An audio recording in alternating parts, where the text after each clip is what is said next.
Carl, what's the worst present you've ever had? You see, we don't really celebrate birthdays in our house, so... What? Where are you from? What planet are you? What do you mean you don't celebrate birthdays? Are you here from another world observing? Like, trying to blend in, but not quite managing to pull it off? I'm not that fussed about it. Right. You know what I mean? My mum and dad's are on the same day, and I think that just was like... That's a bit weird, isn't it? And their anniversary. And well, they got married on their mutual birthday. But Carl, can I just... and Christmas. But Carl, there's a difference between you saying... What do you mean their anniversary's on the same day? Of course it's on the same day. Yeah, and the birthday. But Carl, what I mean is that you say that you don't really celebrate your birthday, but presumably you have received some presents at some point in your life from your parents or anyone. Yeah. Okay, well, we'll come back to you later. Yeah. Thanks. Let's play a record. Carl, have a think about that and we'll come back to you later. Thanks very much. Rick, we were talking earlier about stuff. True story about a little Australian freed the Scottish. The stuff that's dying out that I think you and I single-handedly need to kind of resurrect and salvage. Yeah. I thought the Trilby was dying out. Yeah. I'll surprise you. And yet, watching Top of the Pops last night, Jamiroquai was wearing one. And then lo and behold, Danny Minogue came on. She had one as well. I thought, blimey, those two people, they're trying to salvage the Trilby. And good luck to them. Well, that's on its way then. Let them do that. The Trilby's fine. Let's do something else. But the bowler hat. Ah, the bowler hat. You never see the bowler. I always fancy myself in a bowler hat. I love a bowler hat. Carl, would you wear a bowler hat? I know you'd wear a cape. I did wear a Trilby. You wear a Trilby, really? You must have looked like a... That's brilliant. What? Because you're a Mancunian? Well, there was a phase, wasn't there, in about 90... When was it? I think that was just round your way. It might have been. It was in Manchester. Did someone get a job lot of Trilbys and persuaded you kids? Yeah, I'll tell you what's trendy. No, Sean Ryder wears one of these. Does he? Yeah, go on. Yeah, quid. And then everyone in your street had Trilbys on. But you've never worn a bowler? Never. What about Kangol bowler? You might think about it. Out again. I'll tell you what. I would like to wear a bowler hat in a dark, but I'm worried I look like one of those little fellas off the Home Pride advert. The Home Pride guys, they've been persevering with the bowler for years. They still look good in it, though, They're still looking good. They're dapper guys. Yeah. There's a lot of... the Jolly Green Giant, he had quite a distinctive look, which is obviously one I've been thinking of exploiting. What, the little... I know, the little...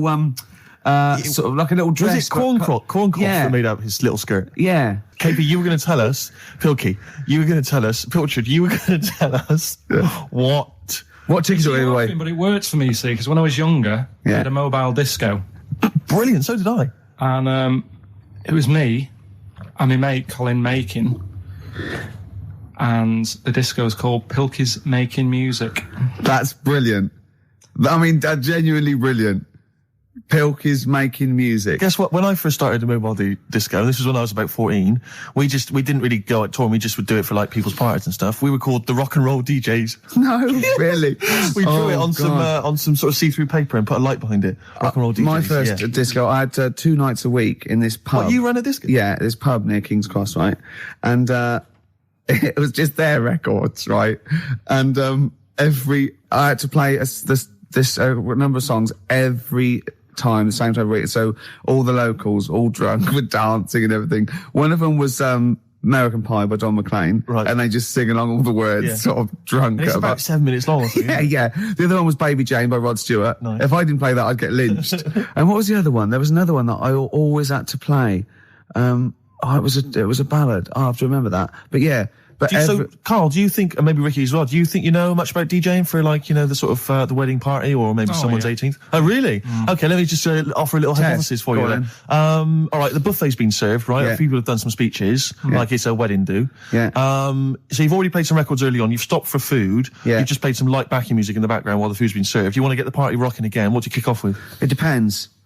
I've already got it down to 2 or 3 records. Okay, I'd like to hear what they are. Well, I've got it down to Earth, Wind and Fire. Right. That'd be great. If there's, depending on, or you want to go a bit more modern, I'd probably start off with sort of Will Smith. Well, careful, Rick. I've got to bear in mind, it is a wedding do, so there's people from age 8 to 80.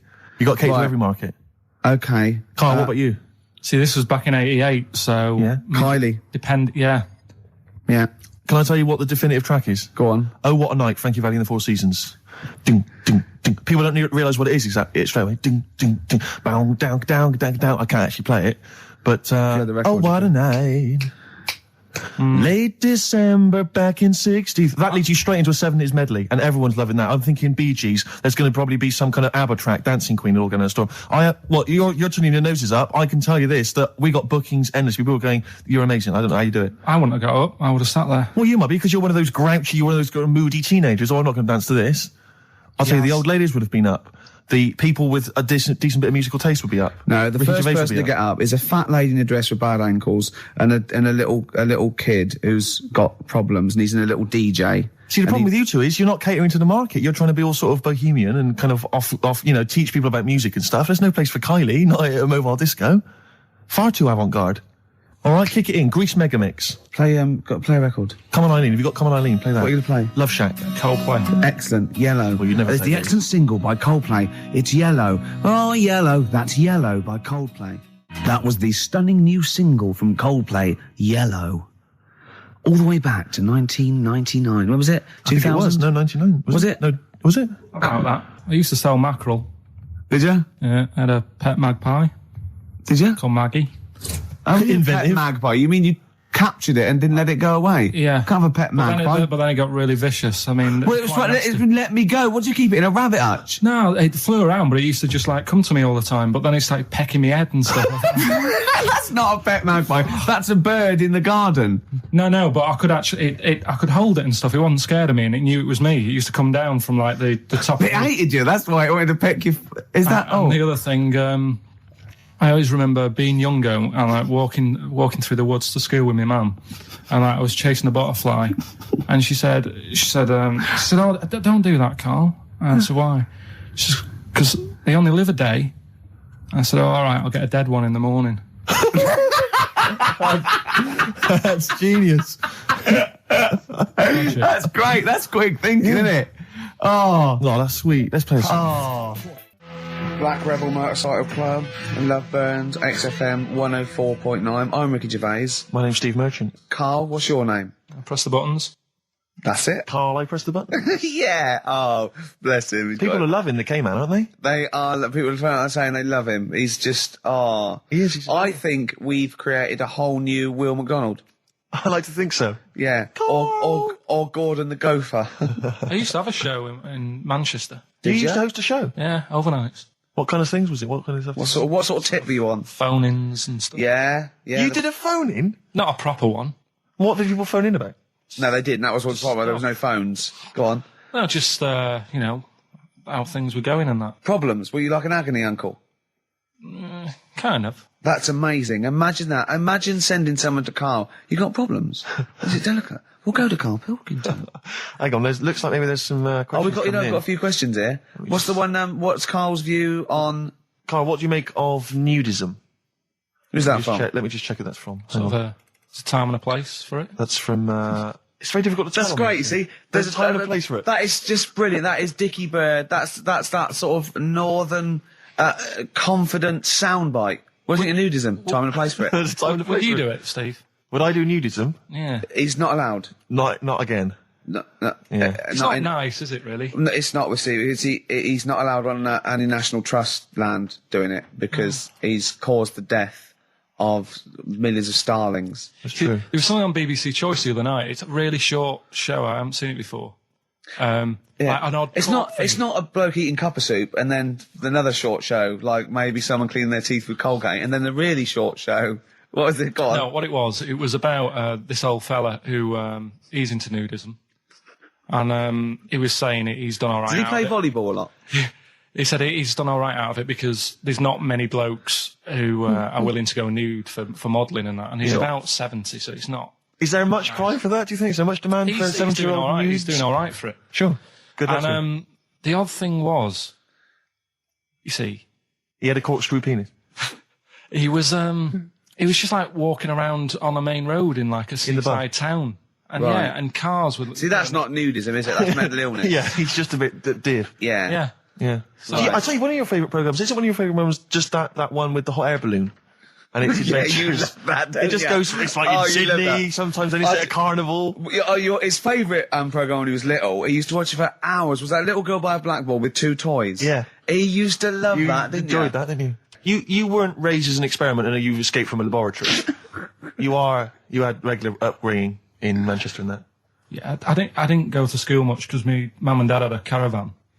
Right. No need, is there? No need when you've got that sort of fun at home. And I used to just go away for weeks. Really? Yeah. Is that true? Yeah, honestly. Where'd you used to go? Portmaddock. But And so you didn't go to school much? No, I did, but not as much as everyone else. no.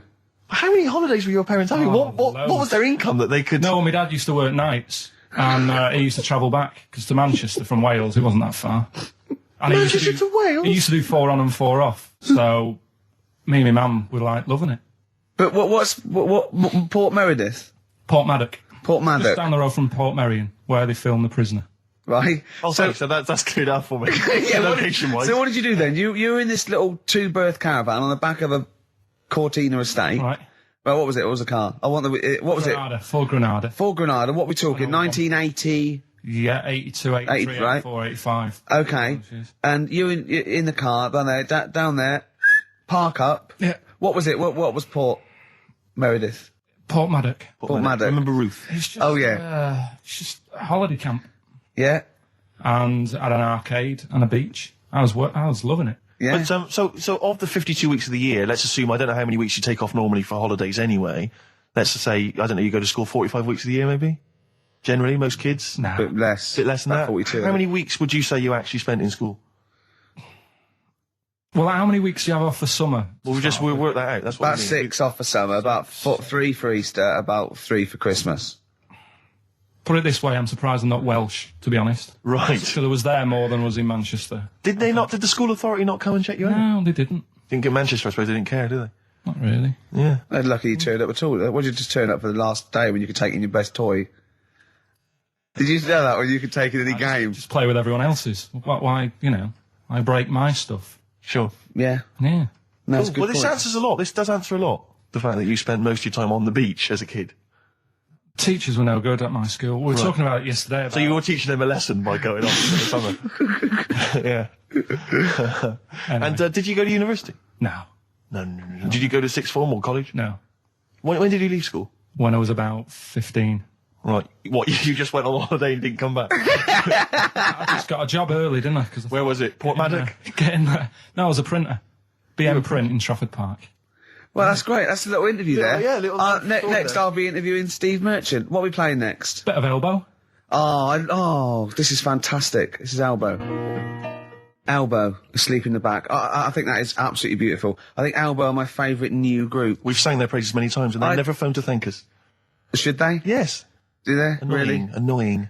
No, they're doing a good job there. I wonder if they found their lyrics. Because I also wanted to write a song from them, didn't I? They didn't take me up on that either, Steve. I'm not sure I'm so keen on them now. Carl, can I have a Jaffa cake? Because I've just found a lump. I think. You don't mean me, do you? No. All right, good. Thanks. Steve. Now, we interviewed Carl there. I think we've learned a little bit more about Carl there. You did, yeah. And I'm going to interview Steve now, Carl, because I used to be... You concentrating. Don't put it all in at once. Carl, chew. Chew before you swallow. Careful. All right. I used to suffer with that a lot. What? Not chewing. The amount of times I nearly died as a kid. What? Forgetting to chew. Choking. Sure.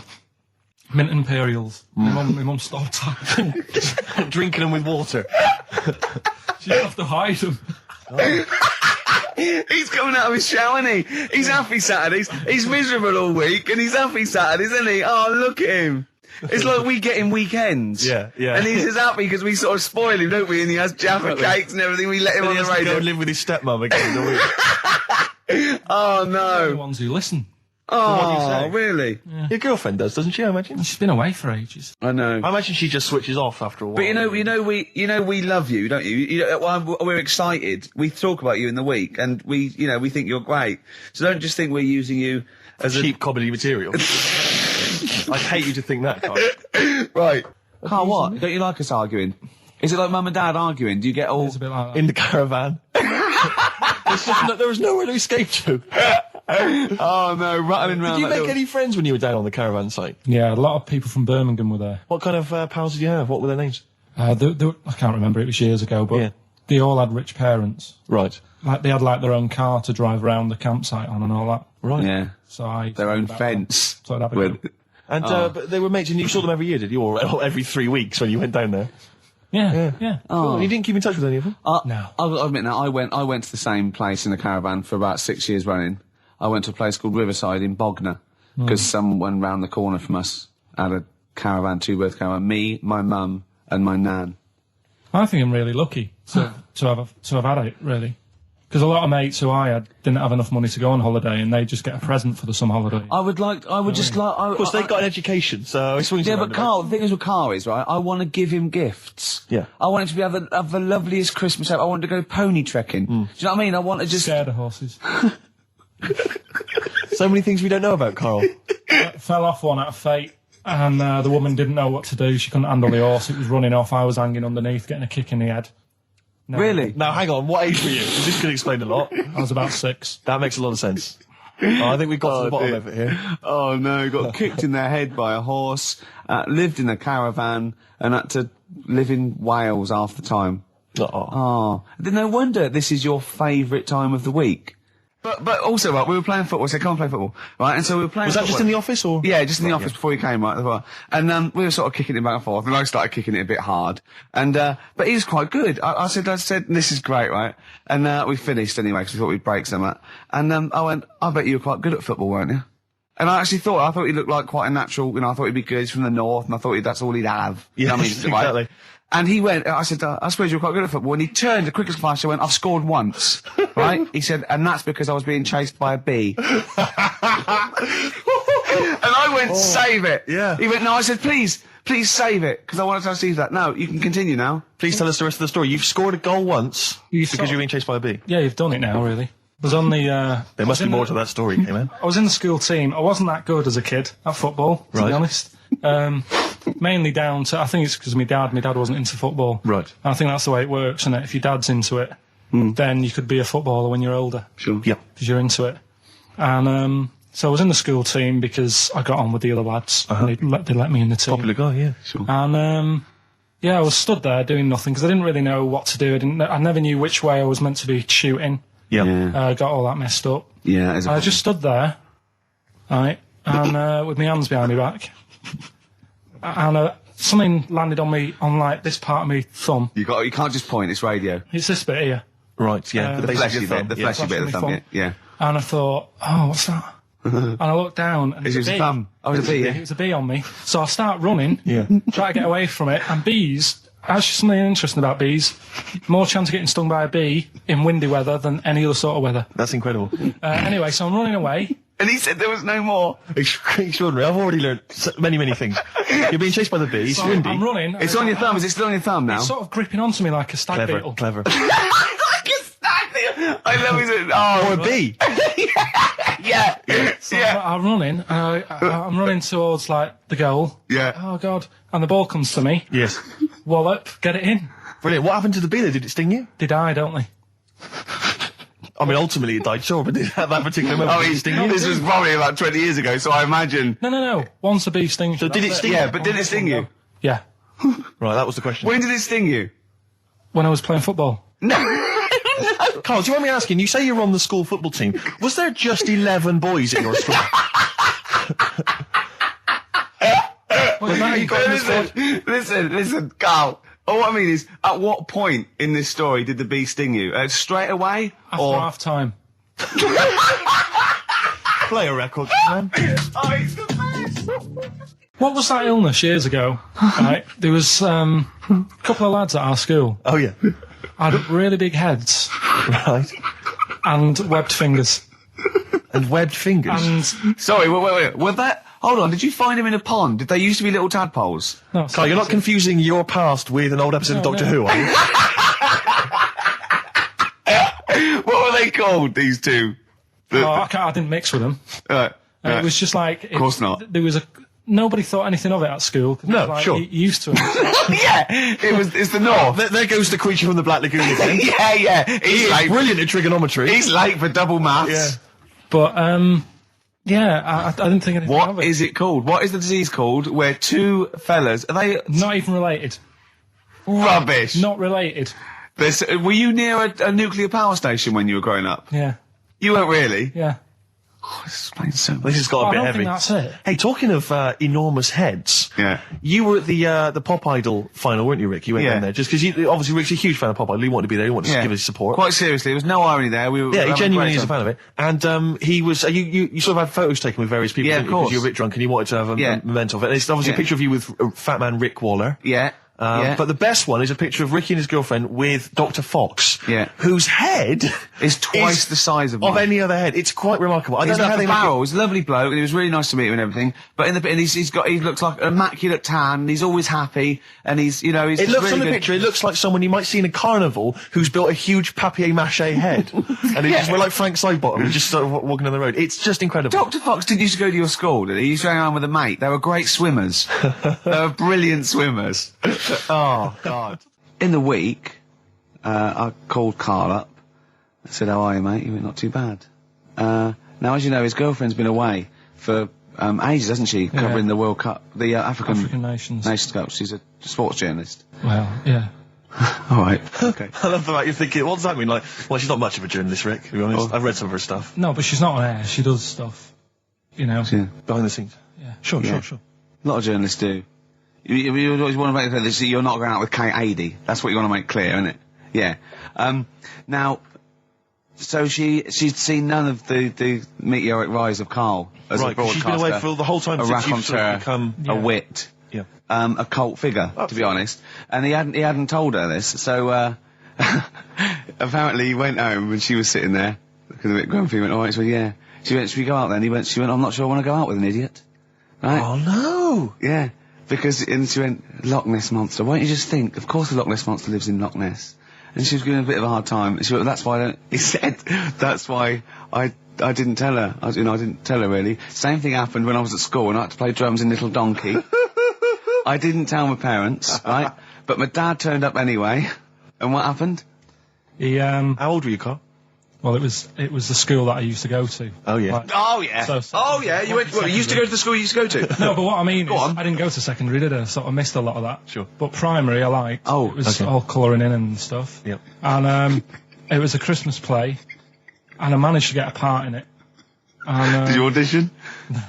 got a part in it, and I should have been playing the drums to the one about Kings. We Three Kings. Yeah. I was meant to be doing that, but Little Donkey came on, and it was one of the. What do you mean came on? That was like next up on the next song. Right. And it's one of them songs that you can't help sort of tapping along to. Yeah. Do you know like if I was to go yeah, you'd have to finish it with. Yeah. Do you know that they actually send that into space? Do they? And what, hoping that aliens will respond with that? Yeah. They do that because apparently it is one of them things that you can't help. What, even if you're an alien life form? Yeah. They know that, do they? Yeah. But anyway, what, because they watch Star Trek or something? Hello. Knock knock. Yeah. No, seriously. Is it true, like, if you send out knock knock into space, they have to say that? Oggy. Oh, that is great. Seriously. Oh, hold on, what's something out there? What's a little green fellow? That is great. Yeah, so anyway, that is Little Donkey is like one of them tunes that you can't, and I was there and I had the drumstick and I thought, oh God. The drumstick! I could feel myself, and anyway. Just wanting to do it, yeah. I started going along and playing Little Donkey, which I wasn't meant to do, but it went down such a storm. What, were there people like parents and that dozing off, and then suddenly they heard your version of Little Donkey, and they thought, wait a minute, now it's really picking up. What do you mean? I'm glad we paid £1.50 for this. What do you mean it went down such a storm? They're going, hold on, was it like when People have Ringo... lighters in the air. You know, like when Ringo joined the Beatles, now going, boo, Pete Best, but he went... Yeah, and they went, whoa! Oh, God. No, but the teacher just said, it went down really well, you can do that again tonight. Right. When you're in it again. But anyway, so my dad was there, and you hadn't told him about this performance, so he just turned up off his own back. I never took the letters home and stuff to show my mum and dad, because it just put me off. So, anyway, he turned up, don't know why, he must have heard from someone else's dad. Yeah. He turned up, and he swore about me, which... Did he? I don't... Could you use a word that's allowed to be said? The word? Of course it is. Right. if you got a kid in the car or anything, you can turn it down now, right? But he said, there was a guy stood next to him with a camera, big video camera, filming it, and he said, yeah, film it, but try and avoid getting the twat in the hat in the shot, because I had one of those porters, you know, the little round pork pie hats on. Right. This is so sad. What was this a nativity play? It was about Jesus and stuff. Yeah, well, there was a porter there helping him with his bags. Of course there was, I forgot. I mean, Mary and Joseph, they got there. Yeah, because it was the hope, you know, because the inn was full. Yeah. But I think the porter doubled up with the inn and the stable. Right, that was nice. So he carry bags over, Yeah, no, so yeah. You're right, though. I don't know why I was wearing one of them, but I was. And your father said that, and how did you know your father said that? Did you hear it? About it later. Oh, he told you about it later? Yeah, I was talking about stuff I'd done at school, and he said, oh, God, remember that, and I spoke to him the other day about it. Right. And, oh, God. So that was the end of your sort of drumming career, really? Because it could have been, I mean, you know, the audience loved it the night before. Yeah. You could have, like, been on, who knows, a whole new world for you. Yeah. Have you done any stuff? I've never drummed. I wish I had, man. That's a movie story, but is that, and that's why you don't tell, your mum and dad don't know you on the radio, do they? I think when they were down the other weekend, they had to come in, I just said, I'll just go in and press the buttons. Because they could listen on Sky Digital, couldn't they? They could do. But you wouldn't want that, would you? I don't want that. No. Play a record, and I want to talk to you again a little bit about this later. Yeah. Right. Anyway, Karl, look, you almost let it slip then as you were talking about your filling out that application form. There's some big news that everyone needs to know, which we were stunned by in the week, although the more we sort of talk to you, the more it starts to fall into place. Yeah. But Karl, what's the story? That I haven't got me exam results from the GCSEs. He never turned up to get his exam results. I was working. And so, how many did you take in the end? Because you weren't even sure about that, were you? You think you took maths and English, don't you? Yeah. And you think you've handed in the artwork for art, don't you? Now, art was continual assessment, wasn't it? Coursework. And what was that you made? I made a man sort of putting his arms into a car. You made a model of a man putting his arms into a car. What was this? So that one's passed. Was that this is a homage to break-ins in Manchester? Was this? What was this? Oh look, he does what he sees. Yeah. So you've got that. That's safe. You definitely got that one. So you've taken art, you've taken English and maths, you think? So this is what we're going to do, listeners.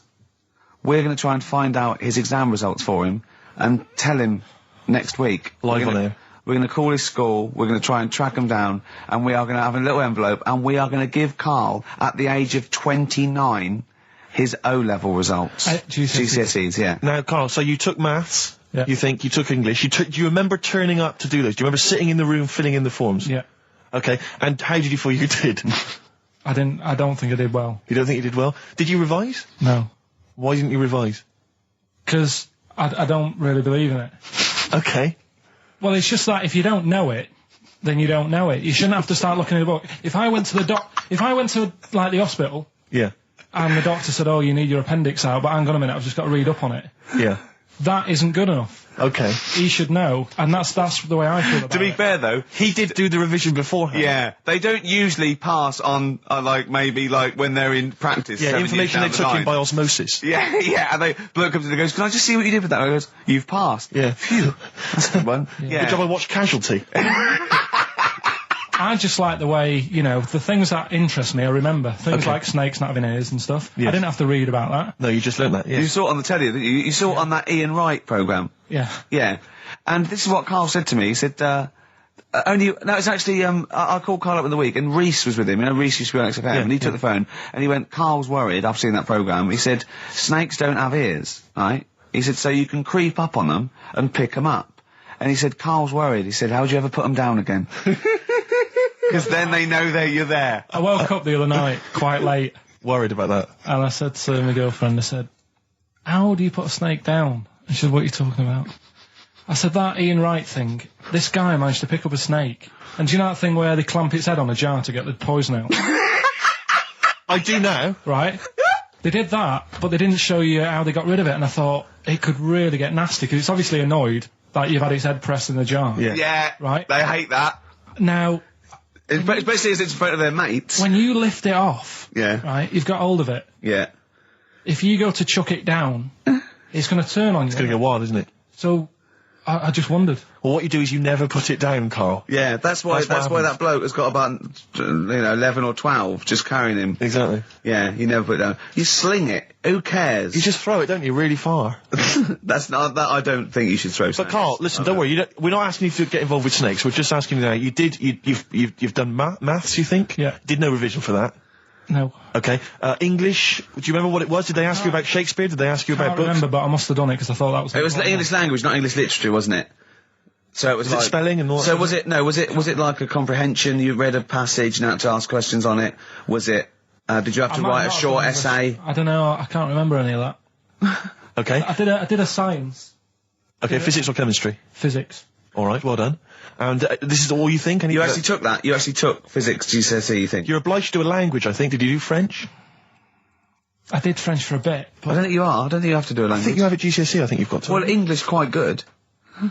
I think that's his language he did. So you don't know about language? History? Geography? Just what you will find out, won't we? Okay. But you just can't remember. I can't believe you can't remember turning up for these things, because it's quite a big moment in people's lives. It is the thing that you've been working to all of your educational life. On the day that the things came out, I was working at as a printer. Okay. And it was a really busy day. A lot of spelling mistakes that It was day, a really that busy paper, day, so you're bound to forget. Yeah, yeah. No, but I had to use gold ink that day. Oh. And it's, I mean, you're not a printer, so you don't know. No, that's the biggie, innit? But it's tough, you've got to really get your rollers clean. Carl, play a record, mate, and good luck with the exam results. Hopefully we'll have them for you by next week. Black Rebel Motorcycle Club, spread your love. It's time to give Carl... You're actually nervous. I'm a little bit nervous. Just to recap, Carl is 30 this year. He never went to get his results of his GCSEs. So myself and Steve took it upon ourselves to phone his school, track them down, and we actually got your results. What did you think you took? Did English. Right. Maths. Yeah.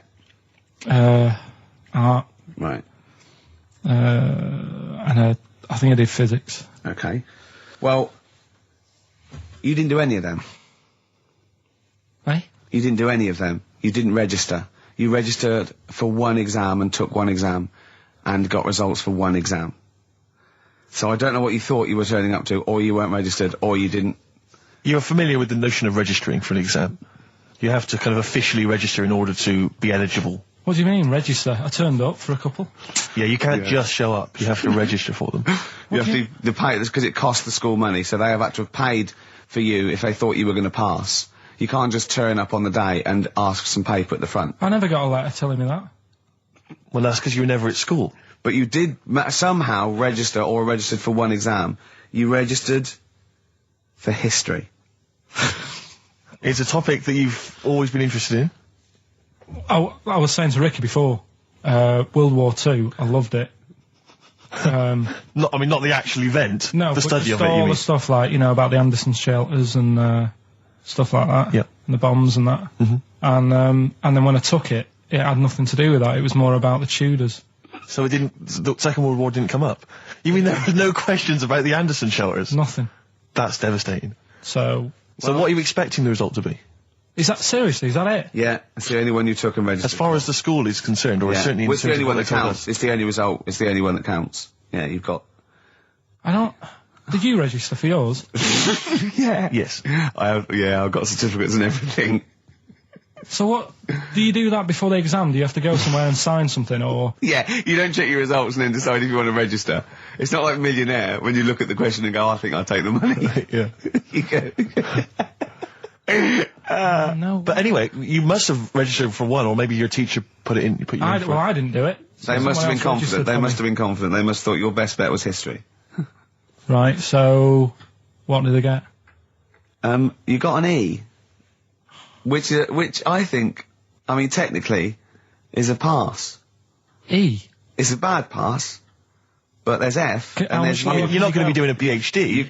You can get an F, right, which is fail, and then a U, which is ungraded. Now, I don't know why the U exists, because F means you failed. U is like them going, you not only failed, but you wasted my time. So we're annoyed that you took this exam. So you thought they'd register me to get an E? Well, they didn't. I think they were hoping. It was rather like you with the lottery. They were hoping for something better than You nothing. see, I assume that the man who registered for that thought he can scrape an E if Anderson shelters come up. Yeah. Well, that's it. You've got.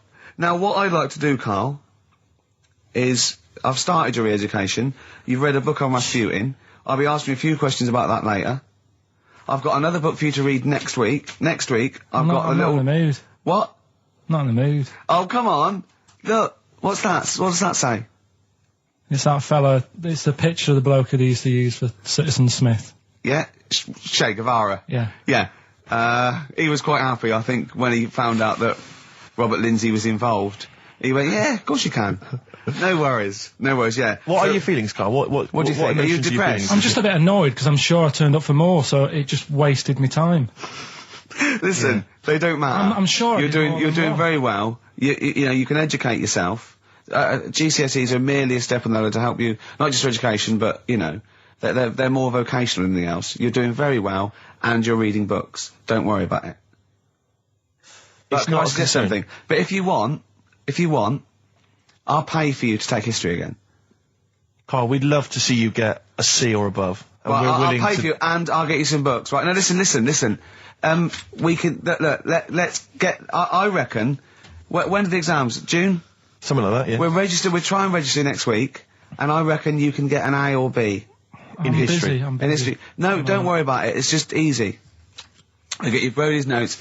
If Heat magazine, they love you, Carl. They could probably sort something out. They could probably pay for a tutor. They got a lot of money, they sell a lot of magazines. I mean, it is always, almost always, and you found that out, I discovered this, it's always the Tudors and Stuarts.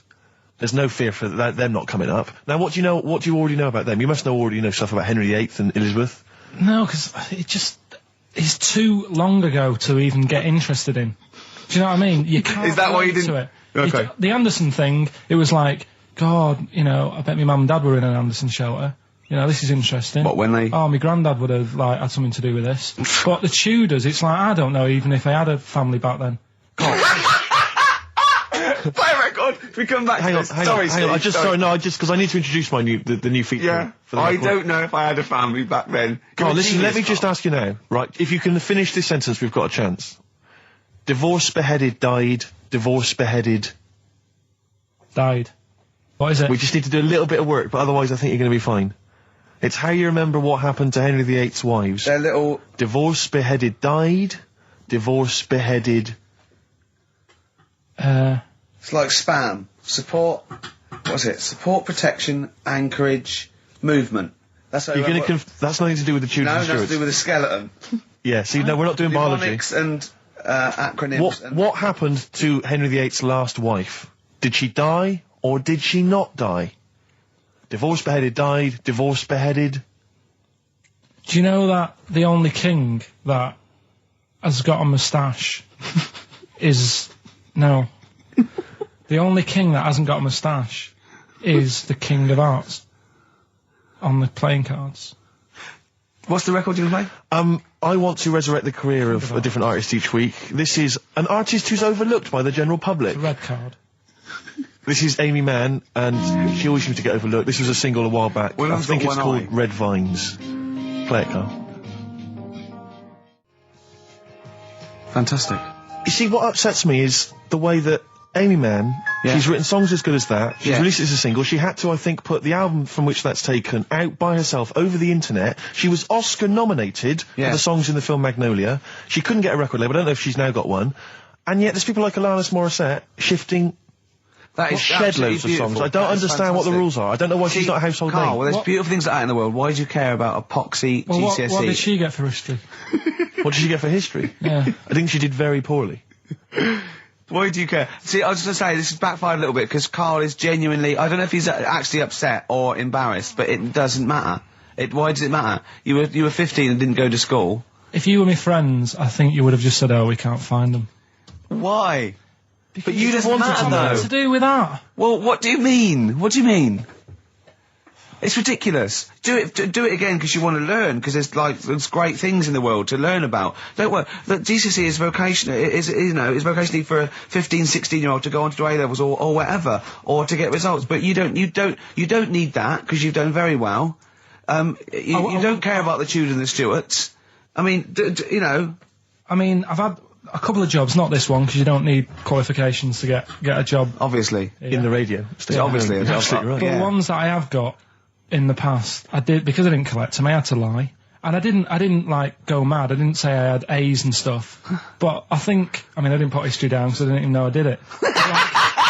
So it's a bonus. I kind of treated myself to like a D and a couple of C's and that. So it's like, well, he's not. I love the fact that Karl even then was honourable. It's like, I'll at least put down the ones I think I took and lie, but the ones I didn't take, I won't lie about. Yeah, and don't give yourself a B. Exactly. If they're going to find out you lied, give yourself a B next time, Karl. It could backfire, couldn't it? I mean, my brother's a bit mental, and he used to do things like go for jobs and say, oh yeah, I've done this before. Like being a mechanic, and he's never even picked up a spanner. And yet, he'd have the confidence to go and try and fix cars. Well, I'm not that daft, but, God, and he. Who do you blame for this?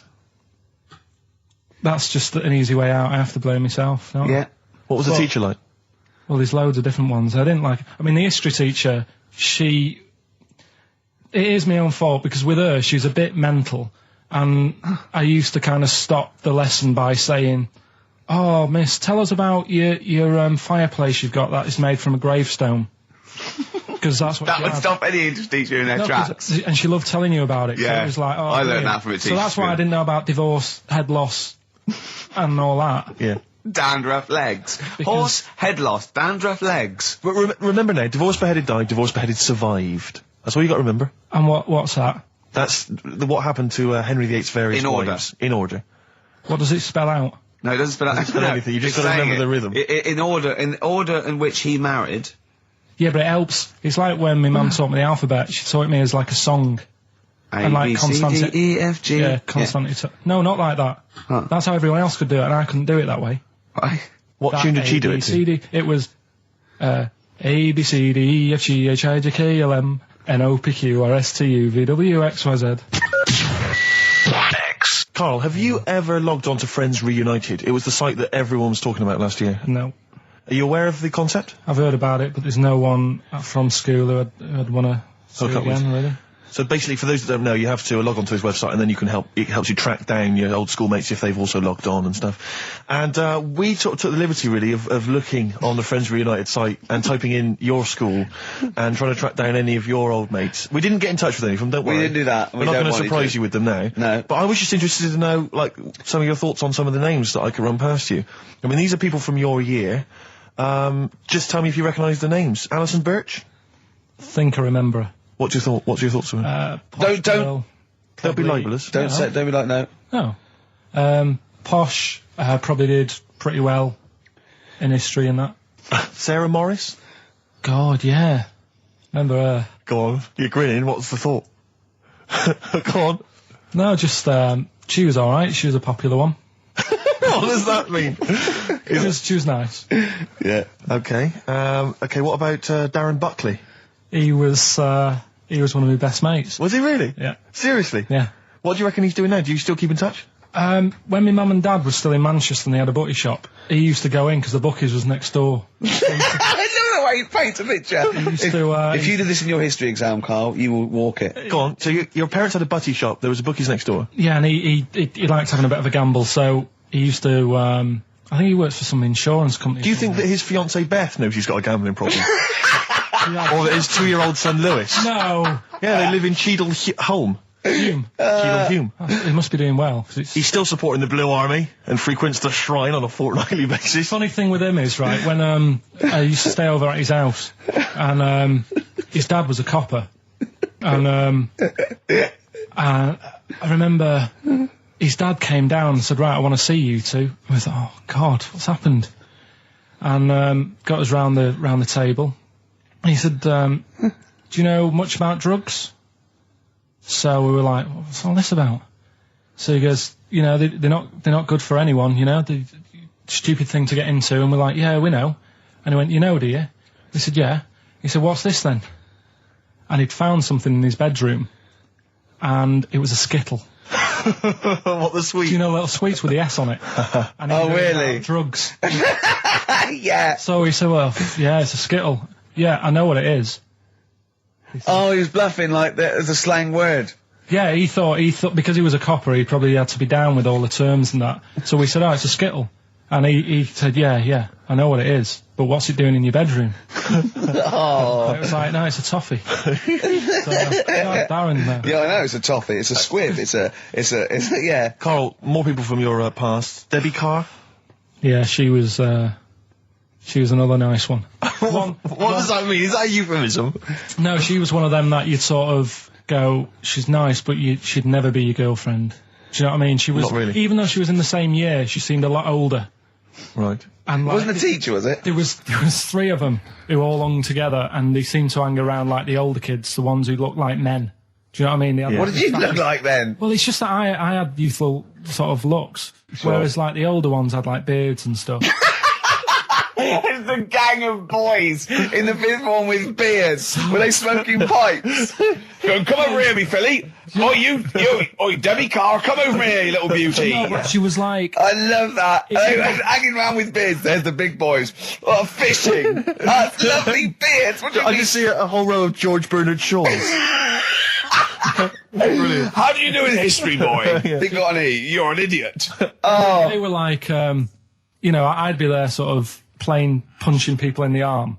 Cause we used to play that Oh, that's a still. great game. Oh, I love that. Punch people in the arm. Is that part of the Olympics now? it's I think it was exhibition this year. Right. But it's going to be a pro next It's going to be the Winter Olympics because you've got to do it in just a cap sleeve shirt in winter. Yeah. So you're playing that? She, but whilst I But was she didn't doing appreciate that. She used to go, ow! No, I always think whilst I was doing that, they were like the Charlie's Angels and they'd be sorting out a mission somewhere. Because they were really like, there was something about them that you thought, they're special. They were private detectives. What do we work for a man they never see? Okay, well, here's a name I'm interested in because, let me just tell you the name first. Adam Clifton. Oh. Go on, what are your thoughts on Clifton? He was one of them kids, he was alright, but he had that thing when, if you didn't have enough milk, he had like, wrinkly hands and like white bits in his nails. Oh! Because you didn't have enough milk. Yeah. So therefore, you didn't like him because you didn't get enough milk. This is not to be confused with the 2 people with the big heads and the web feet, is it? Web hand. Well, this I was know that they weren't related. They must have been somewhere along the evolutionary sort of trail. Do you know what I mean? They must have come from the same sort of stock. But you wouldn't have liked him. He's just one of them people. He was all right, but before you say any more, on Friends United, you can leave a little message which explains what you've been doing and what your life's like now. And most people leave maybe 2 paragraphs. Yeah. Adam, I've printed it off. He seems to have printed. I think there's about 6 pages here of stuff. He keeps updating it, and he just basically lists his memories about everyone. Okay, at the school and what he thinks of everyone. And he says, I often see Simon, he's doing all right for himself, self-employed illustrator, Mark Cooper, Karl Pilkington. Right. And your name comes up. Now, I don't know if you've told us this story. I think you may have done, but I can't remember the facts about it. It just says Karl Pilkington with his pet bird. Was it a magpie? I can't remember. He brought it to school to show everyone and it flew away. Oh, God. Oh, no, they do that, don't they? You show them what was the story you there, Carl? give them seed and they just leave. What do you mean? Well, this sounds like Kez. Well, that's it. I was a big fan of Kez. And it was the time our dog had just died. Yeah. So I didn't have any pets and the cats were always getting run over. Yeah. And so we didn't want any more pets. Yeah. But there was a magpie that used to fly about on the estate and I managed to sort of tame it.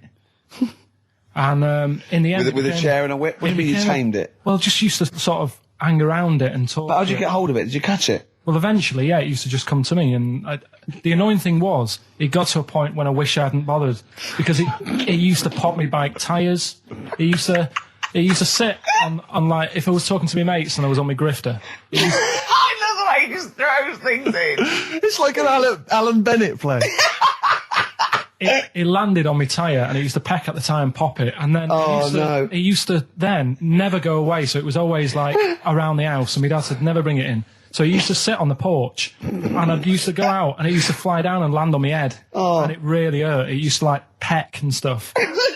He thought it was a tyre. So it wasn't so much tamed as a stalker. Oh, God. So you took it to school and it flew away? Yeah. So did you take it in proudly going, look at my magpie? Oh. Yeah. Oh, But no. I think it got a bit confused in the area that it was in because I used to just keep it sort of around our estate, but Sure. the school was a bit of a distance away. How did you get it there? carrying it on my finger. Did you walk? Yeah.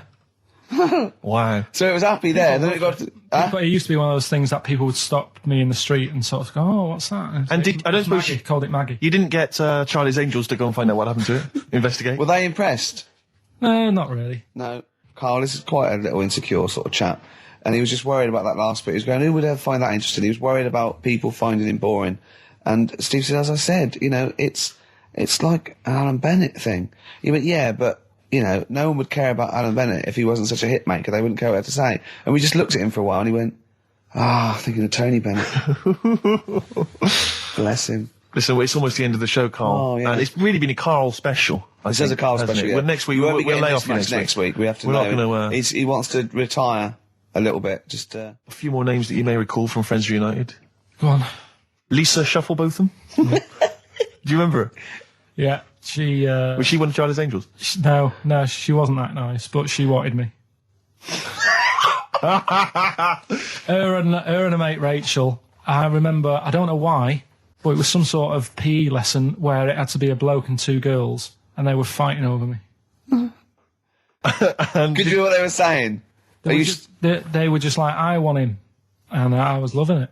Stuck in the middle, and they were fighting over me. And then the next week, I thought I'll sit near them. What sort of game do they play at this school? I don't know. That's an incredible game. But I think Punch me on the arm. No, punch me on the arm, Carl. They just went through it. Because the following week, I thought, right, I'll sit near them again, because I quite enjoyed the way they fighted over me. But then they picked somebody else, and I don't know who I was with that week. So you didn't get any action with Shufflebotham or a friend? No. And then as she got older, she went a bit off. She didn't look that good. She's probably nice now. It's just, I'll say about myself, when you get to sort of the end of secondary school, you do sort of go a bit odd looking. Right. Do you know what I mean? When your sort of head grows funny. I would just love to go back to his school of that era.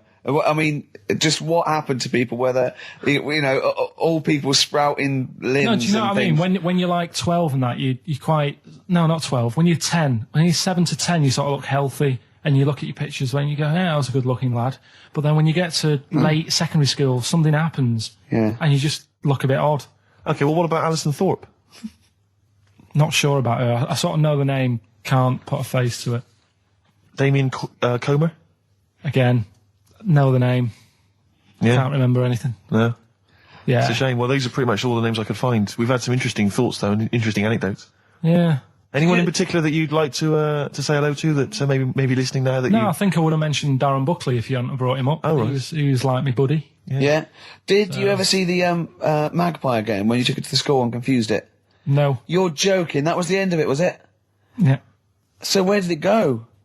Probably to some other kid. Because, actually, it probably got killed. Because if it was being that friendly with other people, some people might have took advantage of it. In what way? Well, there was a programme on the other week about... What, in the way that Shufflebotham was trying to take advantage of you? Yeah. There was a programme on the other week about bear whisperers. Yeah. And some blokes got really friendly with a bear. And then when they were leaving that area where the bear was, they said, we've caused a problem here because there's some bear hunters coming in and moving into this area. Nice. And it's going to get a bullet if it acts like this. So they had to scare it away. And that's what I should have done with Maggie. I should have terrified it a little bit so it wouldn't trust humans. Just introduced it to some of your schoolmates, I'm sure, would have freaked it right out. Well, the ones with maybe that was head. why it fled. It didn't see. It didn't see those two fellas with big heads and webbed hands coming towards it, did it? That would have terrified anything. It's like a scarecrow, like two walking scarecrows. Listen, have we got time for a song for the ladies? What's happening? We've not really thought. Quick, just do it. Thanks very much. Well, hang on, no, we haven't lined anything up, have we? I was going to play Mary Lawson and that for you, and then is this going to be the final track? It has to be. It would be. Yeah, we've blown it. We've blown it on the Carl special. We have indeed. I'll play it next week. So Carl there's got an E at history in GCSE. Any history teachers, anyone who can help Carl out, I think we should try and register him and take it this June. So what's your homework for this week? You've got to read about Che Guevara, haven't you? The revolutionary leader. Yeah. Okay. Do you know anything about him at all? Have you got any basis? I just know that if you want to use his face on your business, it costs a lot of money. Do you know, like, if McDonald's wanted to have him as, like, instead of Ronald McDonald. How does he do it? Steve, how does he do it, man? Oh, we listen, just play a final record, Carl. Say goodbye, and we'll see you next week. All right. See you later. Cheers, mate. Wu-Tang Clan there, Steve. XFM 104.9, Ricky Gervais with me, Steve Merchant and Karl Pilkington. Now, I just reminded me of something else, Carl's in the week. I know it's forbidden to talk to him, but I'll tell you this. He was very excited about the Friends reunited. He was a bit nervous at first, wasn't he, last week? But he was really getting into it. And in the pub, he was talking about those people, and he said, I'd never go on a reunion, though. He said, I'd never do that. What, a school reunion? Yeah, and he wouldn't want to see anyone. And I went, well, I said, wouldn't you want to see those two lads with the big heads and the webbed hands? Oh, yeah, these were people you went to school with, weren't they? Yeah. Well, I didn't knock about with them. They were in the class. What were they called? Freaks. Right. Right. Okay. And he said, no, I wouldn't want to see them. He said, because what could you say? Oh, you haven't changed much, right? And he said, they wouldn't go anyway, would they? I said, why? He went, well, they didn't have any friends. Right. And I said, well, weren't they friends with each other? And he went, no, that would have been too obvious. Like they passed each other and went, no, I know it's tempting, but let's not. Everyone would think that's just what we were going to do. Yeah. Let's not do it. Yeah. So they didn't even hang around with each other. No. See, I must say, in my head, I've got something like it's like some sort of extra thing from Blake 7 that they're like some sort of lagoon monster, but they just had slightly oversized heads, did they? See, does your head grow? Your eyes don't. Does your head? Because maybe they've got to a point now that it's all sort of caught up with each other. Well, at the time, the eyes were very small and the head was huge. Just a very big head. And Yeah. the fingers aren't going to change. That's not. They had not funny. webbed fingers. It was like the penguin in Batman. Really? Are you sure? No, honestly. Are you sure they weren't wearing mittens? No, seriously. Yeah, it wasn't home economics. They weren't getting some out of the oven, a very hot dish, were they? Every time you saw them. But why were there two, but they weren't related and they weren't friends? I don't know. I suppose it's like asthma and that, innit? Some kids have it. And it just was a Yeah, coincidence. but asthma's quite a common thing. Webbed hands, Carl. Yeah. I don't know. You don't think of it, do you, when you're a kid? You just sort of... when you first see them. Yeah. There goes the frogmen.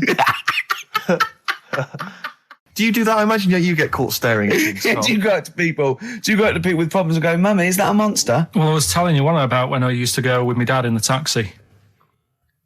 Oh, yeah. What Tell us happened? this story. Well, Your father was a taxi driver? my dad he had loads of jobs, which he did back then, and they don't do that anymore, do they, people? They don't Have a do variety of loads jobs? stuff. Sure. But at one point, he had a black cab, and I used to go with him. He used to get a beer crate and put it in the front of the black cab, and sort of sit just next to the meter. And anyway, we got this call, and the guy on the end of the radio said, "Oh, you've got your son with you, haven't you?" So he said, "Yeah." So it's just like, we've got to pick up at number 11 Village Lane or whatever. And I said, all right. And it was this woman. It was like a woman version of the Elephant Man. Wow. The Elephant Woman. Yeah, it looked like...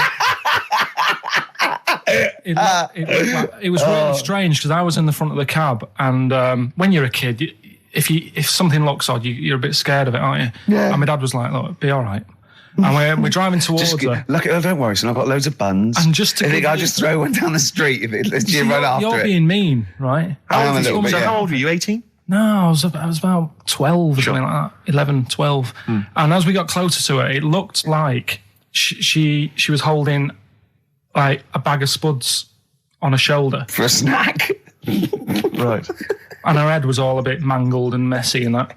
And my dad said, whatever you do, don't stare at her face. Yeah.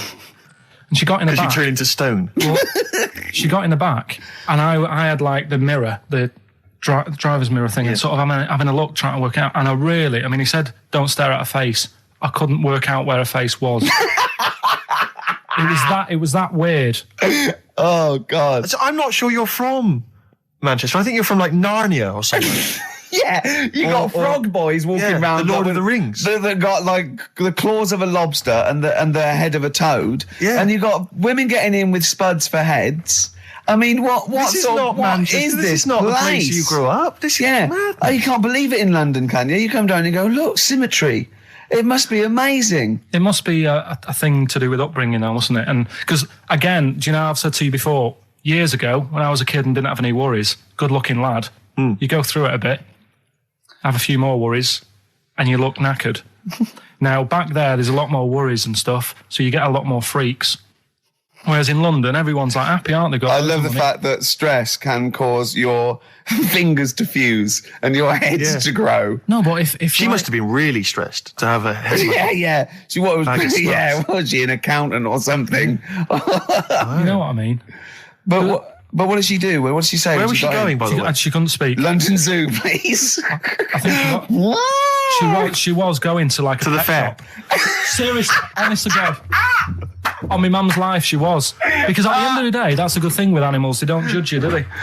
She's not an animal. She's a human being. She's not actually an elephant. No, but you know the elephant man was not actually an elephant. You understand that? He's got no elephant genes in him at all. No. That was just a cruel name people gave him. Yeah.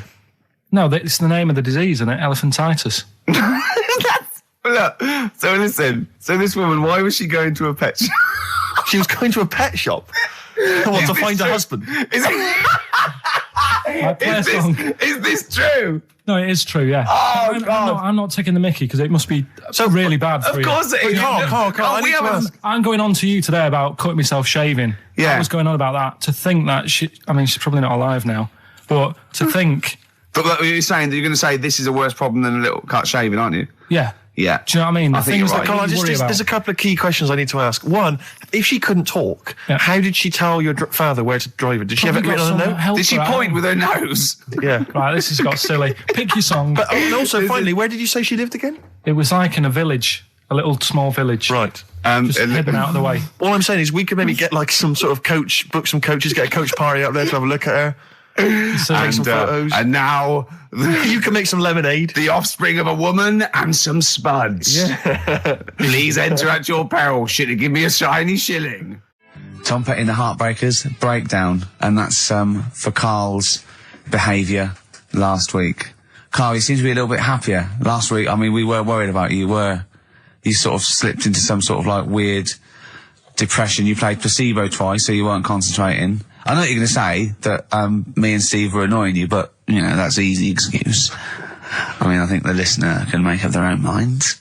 No. It's just like I say, though, it's like a murderer, right? He might not have done that if it was a different day, if the sun was out, whatever, and everything just happened at once that wound me up. Right, so it was like a crime of passion. You'd be let off because those sort of circumstances. You'd never put yourself, say, in a position again where you'd have two people trying to wind you up for, you know, the sake of fun and laughter for the public on a tin pot radio station between 1 and 3 every Saturday. Yeah, but you'd never do that again, would you? Last week it wasn't just for the listeners, it was for you as well, between 12 and 1, before we were even on the air. Why? You were winding me up then, do you know what I mean? Having a discussion. It's alright, I'm used to it, so it doesn't matter. But I found out that I can't do this job anymore. I can't do these sort of jobs where you've got to be happy all the time. Well, you don't have to be happy all the time. No, you do. You really. Forget that. You forget that for the... Yeah, but I can't. Do you know what I mean? I've got things going on in my head. And do you think when Bobby Davrose had a bad day that he doesn't go on stage and give 100%? No, but that's... Do you think Les Dennis let all that stuff get in his way when he did that theatre tour to the people in front... Sometimes he had audiences of 7, 15 people. Yeah. And he just went, it's them. It's not a private life. Forget that. Bang. Yeah, but good on him. Yeah. He can do that. But what I'm saying is I can't. He's a professional. So I was talking to Suzanne about it because, you know, it did get me down last week. Suzanne's your therapist? Minder. Yeah. Saying to her, you know, I can't do this sort of job. Normally what I do in the week, you know, I'm tucked away in a studio. If I'm annoyed, no one knows about it. I get my head down, I get on with it. I do. You tell them. Go on. Next. You know what I mean? Next. Right, yeah, but sorry, but what's your point here? So every Saturday you've got to come here, you've got to... be happy, we've got to go, oh, Karl, are you alright? Oh, you're right, your hair looks nice. No, but you know what I mean? That's the first time, innit? Normally people listening go, he's a happy fella, do you know what I mean? They never think you're a happy fella, Karl. Well. They've never heard you laugh. No one has ever... seriously, we get emails all the time, no one's ever heard you laugh. Yeah, but I'm still happy, you don't have to... Well, are you? Yeah. You don't look happy. But anyway, that's the problem with this job. And, I was thinking about it, if do you know, like, if you're a doctor... Sure. And you're on a plane and something happens... Yeah. Even though you're on holiday... Yeah. You might have to save someone's life just because you can. Next! And I'd be thinking, I'll keep quiet. Sure. I love that! Yeah. See, that's one of the reasons why you didn't actually qualify. As a surgeon. Yeah! I mean, you can still do your consultancy stuff. Oh, sure, But, you know, you just don't actually want the knife in your hand anymore. Brilliant. So you're giving this up, are you? Sorry, and how is a doctor on a plane comparable to this? Because that is just the same situation. Do you know what I mean? He's probably got in his head, he's shut off, he's ready for his holiday. He's going to Hastings for a night. Someone, you know, has a little bit of tummy trouble or a heart attack or whatever. Yeah. And is he a doctor on the plane? And he's like, he's going on holiday. Do you know what I mean? I've got to loosen his tie. Yeah. I can't do that. But what I don't understand, Carl, is you get paid to do this. It's not like we're forced. It's not like it's your holiday. You know that this is your job of work. This is paying for your new kitchen. Exactly. Yeah, but I've got the kitchen now. It's done, innit? Right. Yeah. So when are you stopping? When you're quitting? Well, you're finishing, aren't you, in a couple of weeks for a bit? No, about 4. Yeah, we're about finishing 4 on the weeks. 16th of August, yeah. But, you know, we're only going away for like 6 or 7 weeks again, aren't we? Oh, you don't know, do you? Well, we'll give up if you give up. Tell your managing directors that. Well, that's a bit annoying. Why? Because you've just passed the buck, haven't you? I haven't passed the buck. This is 3-way. You know, you get your name in heat. You're in the title now. It's Ricky Gervais, Steve Merchant, and Karl Pilkington. And now you want to go, I don't want to do it anymore. Carl, Think about it. Think I don't about know it. whether you've noticed, but we don't provide anything on this show. So if you leave, we have to go. Well, let's put a song on. Now just think, don't be so selfish.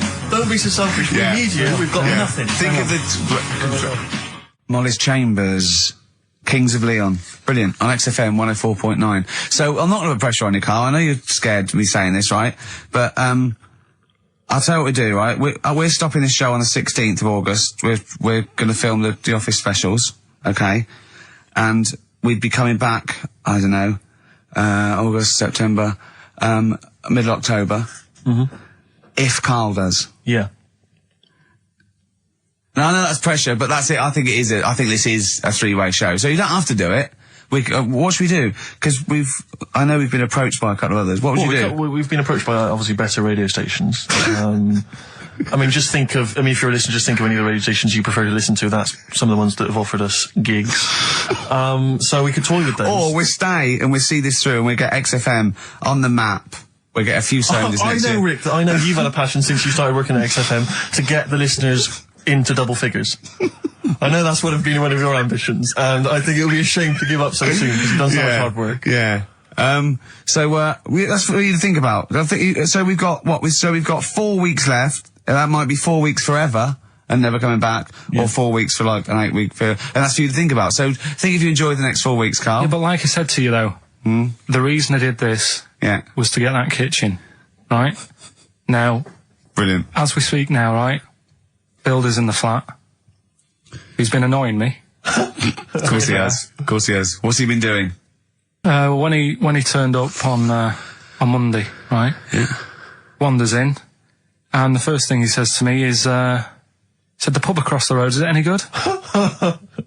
I said, well, it doesn't matter, does it? You're working on the kitchen. Think of saying that to a builder. Probably making conversation. Probably meant, do they do a toasted sandwich? Because I've got a half-hour lunch break, not an hour, like Karl Pilkington. So I'll probably then get a nice, cheese and tomato sandwich. Is that genuinely what you said to him? Yeah. So Suzanne had a go at me saying, why have you said that? He hasn't even started on it yet. I cannot believe that. You're unbelievable, Carl. And you say it's us that are rude, crass, I wasn't being rude. I just was letting him know. Do you know what I mean? I know what he knows what he was there for. He had it down on his little docket. Do the kitchen this week. He didn't come there and go, what did I come out for? Was it to go to the pub for a week? Why am I wearing these overalls? Yeah. Who's the little bald mate twat insulting me? Let me just check. Let me call the head office. I wasn't having a go though. I mean, they should have finished it yesterday. And they're there now. Right, on their own. And what annoyed me is they turned up late today. Hold on, Carl. I've just realised something. They're probably listening to the radio. This, I assume, tuned to XFM, isn't it, in your kitchen? Yeah, but they don't know it's me, do they? You know what I mean? No. They'd go, he's got a whiny mank voice as well. So's the bloke who owns this place. And the bloke who owns this place, when I said, what's that pub like across the road, said, well, you won't be bothering that. He's working on this. No, he won't be able to put 2 and 2 together, will he? The penny's dropped, doesn't it? You've suddenly realised. Look at his face! Yeah. He's suddenly realised they might know it's him. And they could be listening, and they're going to clean you out, mate. Oh, if you are the builder working in, where is it? I won't say the address, but it's Central London, isn't it? Yeah. Go mental. Have whatever you want. Opposite that pub. that you like, that you're... He'll probably be in there now, so he won't be listening. Oh, insulting a British workman. He should have been in today. Mental. He should have been at 8 this morning, which annoyed me anyway. Mental. Why? I really don't understand why they've got to start so early, right? Yeah. But he said he'll be there for 8, turned up at 9:30, right? Wanders in, and what annoys me is, he could have left all this downstairs. He had a paper under his arm, one of those crossword books, and a pot noodle. Now, I'm not being funny, but most of them take up quite a bit of time. A crossword book, he's not happy with just the one that's in the paper. If you're listening, if you are the builder that's listening now, doing Carl's flat, what about pissing in the laundry basket?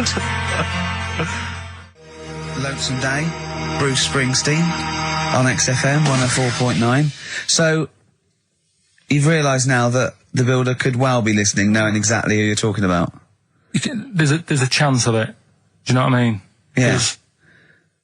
I didn't think about it, but you're right, was tuned onto that. I think he did flick it on, thinking about it, thinking back. If so, yeah, he's probably listening now. No, he probably isn't. He probably is about half hour. If he's got any sense, he turned it to Heart or Virgin or Magic or something. But, there is a chance. Good advice to the listeners. Yeah. If you've got any sense, if you finish your crossword puzzles. I think, according to our figures, there's a 5% chance of him listening to it. Yeah. So, if we want to be accurate. Although he isn't a house with it tuned to that, so I think it puts him right up to 50% straight away. But then again, Rick, he's got a job of work. So why would he be listening to this show? Well, he's doing a crossword at the moment. Yeah, well. You better hope he's not listening. Well, I mean, they do annoy me. I'm sticking by it. Yeah, anyway, go on. You might as well keep digging. Yeah, go on. No, I'm just saying they do annoy me the way they wake you up at 8 and then... Well, that's when they start work. Because I told you, I mean... Oh, we'll leave that one then. Yeah. No, but it's like the other day when they came in, I always like to test them. Do you know what I mean? When I had some work done on the last flat that was in, right, that was renting, the builders were sorting the shower out and that. They woke me up about 7:30. Yeah. Right? Were you in the shower? No, Good thing about cleaning the shower, there's never any hair down the plug hole. Yeah. Right? So, I left early to come to work, right? Sure. And I thought, I wonder what they're doing. I wonder if they have started. So I walked back to go back in. They'd left the flat and they were outside having a Starbucks.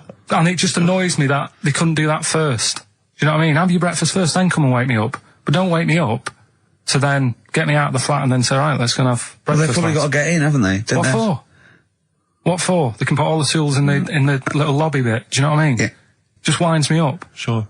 Now, the thing is, the guy today who's doing the tiling, that's narrowed it down a bit more, right? When I knew he was in there, I went out for a bit, had a cup of tea and a bacon butty, right, at a cafe. And I went back and I was really quiet, put my key in the door and opened it really quick to see what he'd be doing. And he had actually started work, so fair play to him. What if he'd just been exfoliating himself naked on the kitchen floor? Yeah. I'd say, right, caught you. Don't use my exfoliate. Yeah. So, yeah. If you're listening, go through the wardrobes upstairs. Go through the wardrobes, get some stuff, yeah. They won't get anything. I've put everything in places where they wouldn't think of looking. For jewellery and stuff. So you're thinking that where have you put the jewellery? I'm not saying. Go on. So you're thinking that they're going to thieve from you as well? Okay, so if you're listening, don't think about the obvious places when you're looking for the jewellery. No. But I would do things like, just pop a little bit of urine, maybe in the salt cellar or something. Yeah. Just do something. I'd say what I do is I take the toothbrushes in the bathroom, just pop them in the toilet, flush it, and then take them back again, just pop them back in there. Leave them nothing, leave them out. When they were coming last week, I brought the biscuits to work. Suzanne was like, no, you didn't really? No, mates. You no, brought your biscuits into work? No, it wasn't a tin, it was just a packet of good quality cookies. Good quality cookies. Oh. Yeah, you thought I'll be down if they're out there. God. But that's what Suzanne always says, don't know, why you like this, because, it's not as if you've been sort of harmed as a kid or anything. But I like the fact that you just once said to us that you don't need friends. You don't like friends because they're a bit of a pain. Because they call you up and they want to be with you. Yeah, but mates are a hassle. I woke up today, right, and I think it was might have been on 5 Live or something this morning in the bedroom, right? And they were talking about how it's Nelson Mandela's birthday, 80-odd, 20,000 people turning up at his party.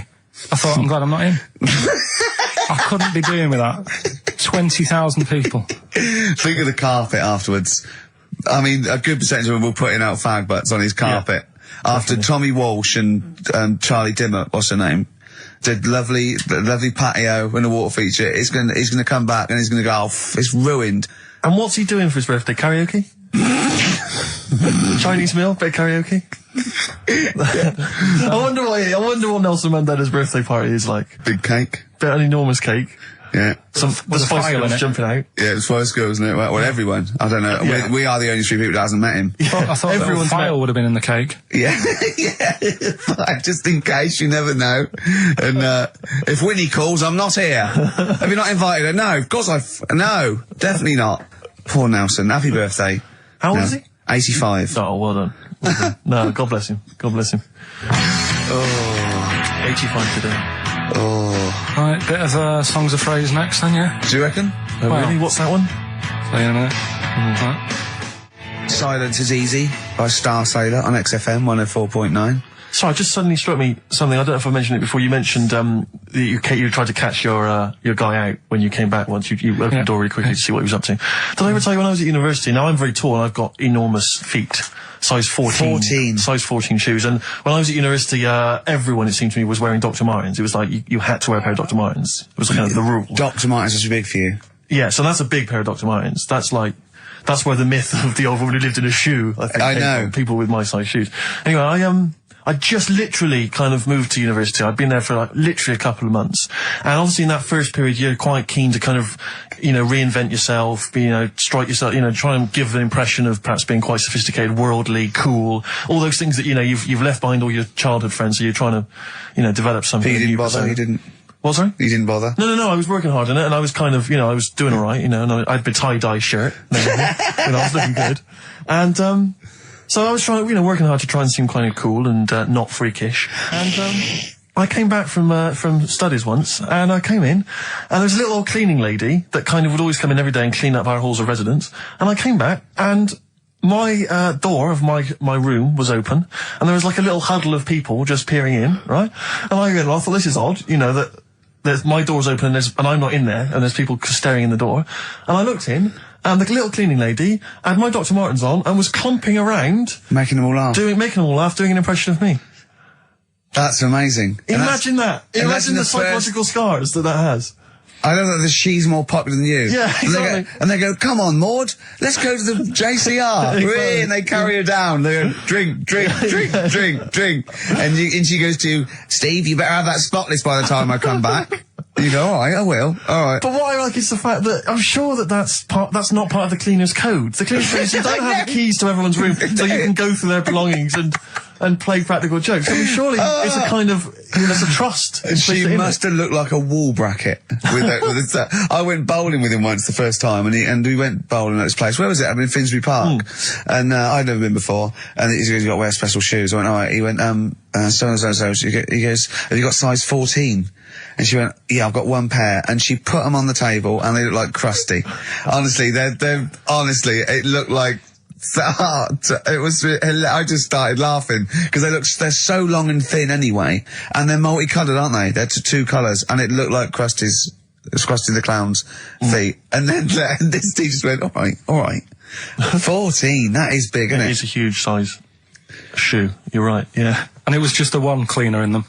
Just the one, sadly. She did have loads of kids eventually and brought them up in there. Well, we got Songs of Phrase, haven't we? Songs of Phrase then. Okay, let's just have a look at the prizes. And just remind us again what exactly Songs of Phrase is, because I know a lot of people put it out of their mind week by week. It's a phrase that's, been said on the show a few times, right? You remember classics, like, what was? We had hairy Chinese kid. Yeah, there's this hairy Chinese kid. Stop squeezing my head. Carl, you're an idiot. Carl, you're an idiot. Some classic phrases. Classic phrases. And so you use various old-time songs and you put them all together, and that spells out the phrase. Before we play that, let me tell you now, you can win. Look forward to this. What's this? The new album from the Star Spangles. That's called Bazooka. Is that out, is it? Never heard. When's Bazooka out? Never heard of them. The best summer holiday album in the world ever. You've got the treats on there include the Fast Food Rockers and Laz Ketchup. Yeah, I'm waiting for their second single because I don't know what that's going to be about. Sure. Is it going to be a bit more fast food? Maybe like Pret a Manger? Yeah. Yeah, lovely.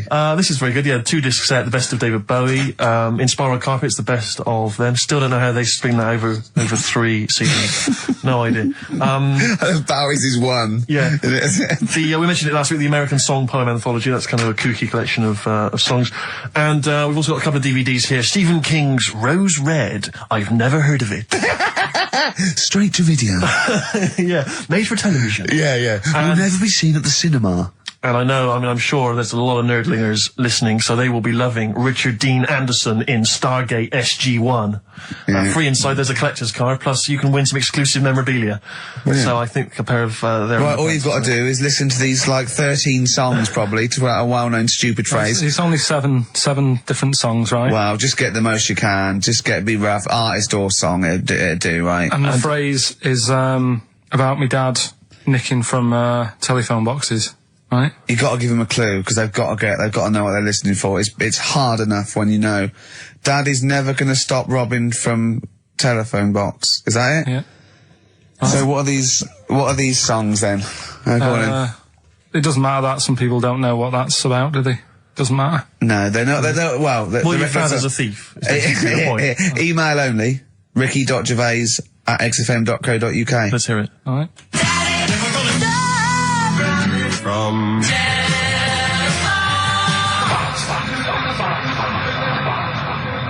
All right. Also not grammatically correct. No. So it's Daddy never gonna stop robbing from telephone box. Rubbish. Unbelievable. Play it again. I think we just need the song. That's all we're after. Yeah, just the songs. All right. From...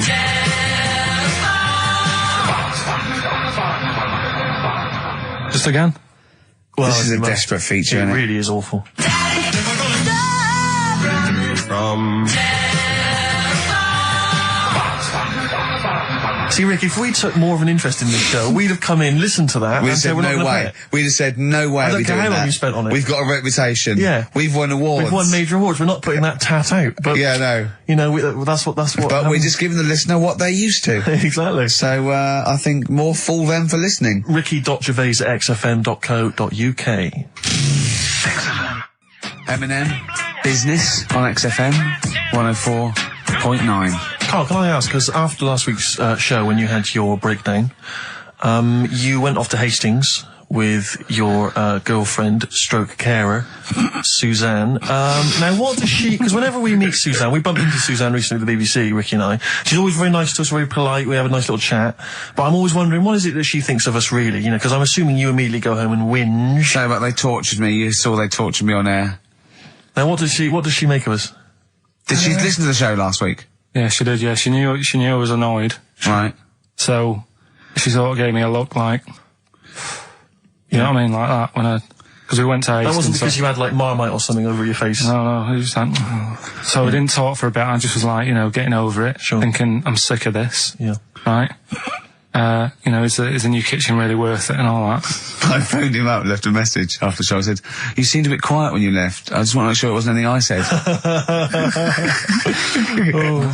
Well, no one... You still doing your Samaritan work? Yeah. And did it ring or did you just ignore it? Let it go to answer machine? I think I turned it off. I left it off, didn't I? Yeah. Just left it off all day. And But what does she make of us? Does she genuinely think... Does she not really like us? I think it's weird, because there's no one who she doesn't really like, which annoys me, because she says to me, I'm the opposite, do you know what I mean? I'm like, oh, everybody annoys you. Yeah. And it's like, well, but that's my choice, right? Sure. And that's why I don't bother getting mates and that, because Sure. it's just hassle. Yeah. Right? Yeah. But the problem is, sometimes me being like that affects stuff that she wants to do. So, if a mate... Like see her family and friends. Well, let's not say her family or friends, but say if one of her mates had a baby. Right. Right? Right. I mean, Naming no names. no. So this happened? Well, I've just got to watch what I'm doing, haven't I, now? Because The builder who knows you're slagging him off and saying he nicks stuff. Yeah. So, she's got a few mates who have had kids recently. Right. Yeah. So one of them had a kid, yeah, go on. Right. And she wanted to go and see it. right? And she said, you can come with us. And I was like, you know what I feel about babies. Sure, you've seen one, you've seen them all. Yeah.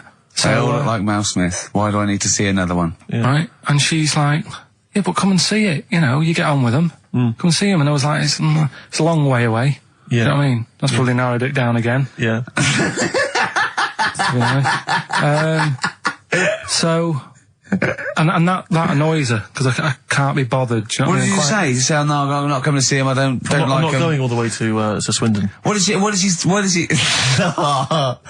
Did he? Yeah. Or Birmingham, or Cornwall. Yeah, well, you know who you are. If you had a baby, Yeah, sort of in the last. and Carl didn't show up. Carl didn't show up, and Suzanne said, "What Suzanne? What the excuse did she say? You're working or busy or?" No, well, to be fair, I was working, right? And they Yeah. are nice people and Oh, stuff. now you're backtracking because No, now I'm just do saying, they yeah. listen? Yeah, Do they listen to the show?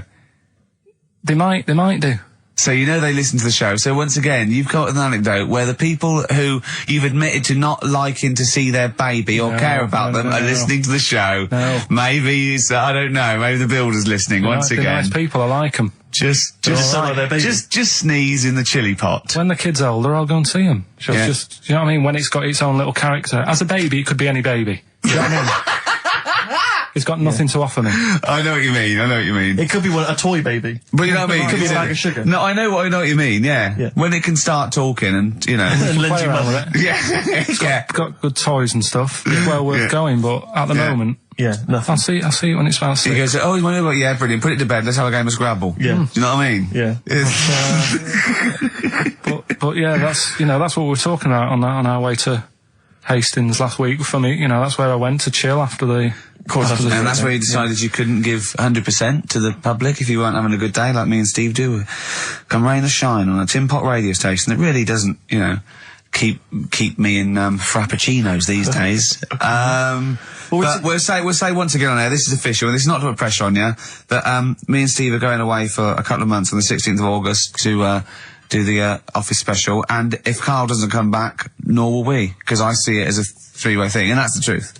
Rick, you've said that a couple of times now, as though you're expecting a flood of emails and calls. Nothing. No, I'm just trying to get in pressure There's been nothing. because I know for a fact that they want us to come back, and I know. I think maybe not the listeners though. No, the listeners don't care. They don't care Listeners then. couldn't give it. They don't care who stands in. Do you know what I mean? Incidentally, what frequency is Magic? It's 105.4. Worth checking out because I had a great. Heart is Bill 106.2, I think. Virgin's 105. Bloody good station. What is that? 105.8. Yeah. Which is Well, check press good. for details, but Yeah. or watch some cable TV. There's some good stuff on. Yeah, Kisses 100. That's easy to remember. There's a new Ride album out, gentlemen. I think you're probably quite excited. It's London's Heart 106.2. It's released on the 4th of August, and it's all the BBC sessions, all the stuff that Ride did over the years for Virgin 105.8. for BBC, and this is one of them. It's called Time Over Time. I think it was from the album Going Blank Again. It's very good. Play it, Carl.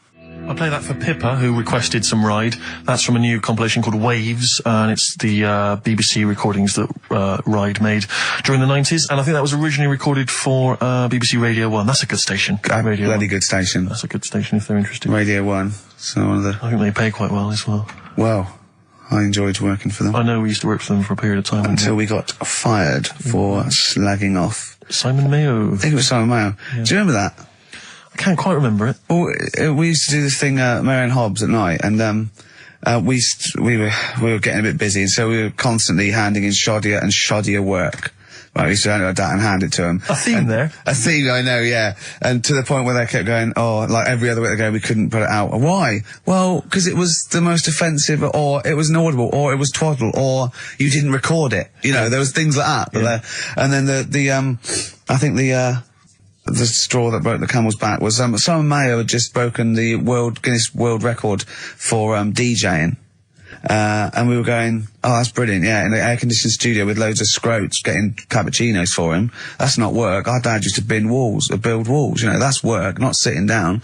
If he wants to break a record for work, and we went off on things like, I know, We were going, we know birds who do leisure stuff to feed their smack addiction. Yeah. That's work. I want to see Mayo on his knees outside McDonald's giving a rent boy a blowjob and all this sort of stuff. I want to see him hanging up in some kind of leather strap. In a Amsterdam torture garden with 13 blokes jizzing on him, all with beards. Yeah. But why aren't you still there? Oh dear. Happy days. I think the producer at the time said, we can't. I said, why not? I said, we're not saying he did it. We're saying we'd like to see him do it. Yeah. Right? And she went, oh, he's a Christian. All the more reason. Well, we were talking earlier about friends. You say you don't like making new friends, do you? You're kind of repulsed by the idea of new friends because it's too much responsibility. They might phone you up, they might ask you for a favour, they might need a shoulder to cry on. You don't want any of that responsibility, any of that concern. But I'll tell you what's worse than making new friends is when old acquaintances come out of the past. Oh, pop up. It really unnerves me because I'm constantly bumping into people who I just don't recognise. I know. And I've got this urge to be polite. I can never just go, I don't know who you are. I've always got to pretend. I've looked for clues. When they say, you still, don't know, I go, yeah, so I go, right, and what about so-and-so? I go, so no, those two people, and it's like a saw in my brain going, I must know them from so-and-so. Yeah. Well, I went back to Bristol once, and I remember walking to the bus stop and seeing someone I recognised from school and walking all the way to the next bus stop just so I didn't have to stand there and make conversation because I just thought I've got nothing. Well, it's the conversation. I didn't know you bit. then. If you're yeah. What can we talk about? We've got nothing in common except the fact that we went to the same school. I was on a train station platform fairly recently and a guy comes in and he goes, "Oh, Steve, how's it going, mate?" And I looked at him, stony faced, I had no idea who it was. But of course, I had to go, "Good, mate, good, how are you? How are you?" And you know, I had a newspaper and I kept looking at the newspaper thinking, every time I look at this newspaper, it's a clue for you to just walk away. God. But he never took the clue. So it was kind of, I'd say, "Oh, yeah, not bad. Read the paper and he'd go, "Oh, where are you living at the moment?" So I'd tell him and he'd say, "Yeah." And I'd look at the paper again. "Oh, do you still know, But that's the way, when you know they are, it's just as bad, because they go, "Oh, we should have a drink sometime," and you want to go, "I'll be honest, look, if I'd wanted to get in touch with you, I had loads of opportunities." Exactly. I've had every day from now right back to the last 15 years, I could have made contact. I didn't. Exactly. It's easy. Take that as a clue.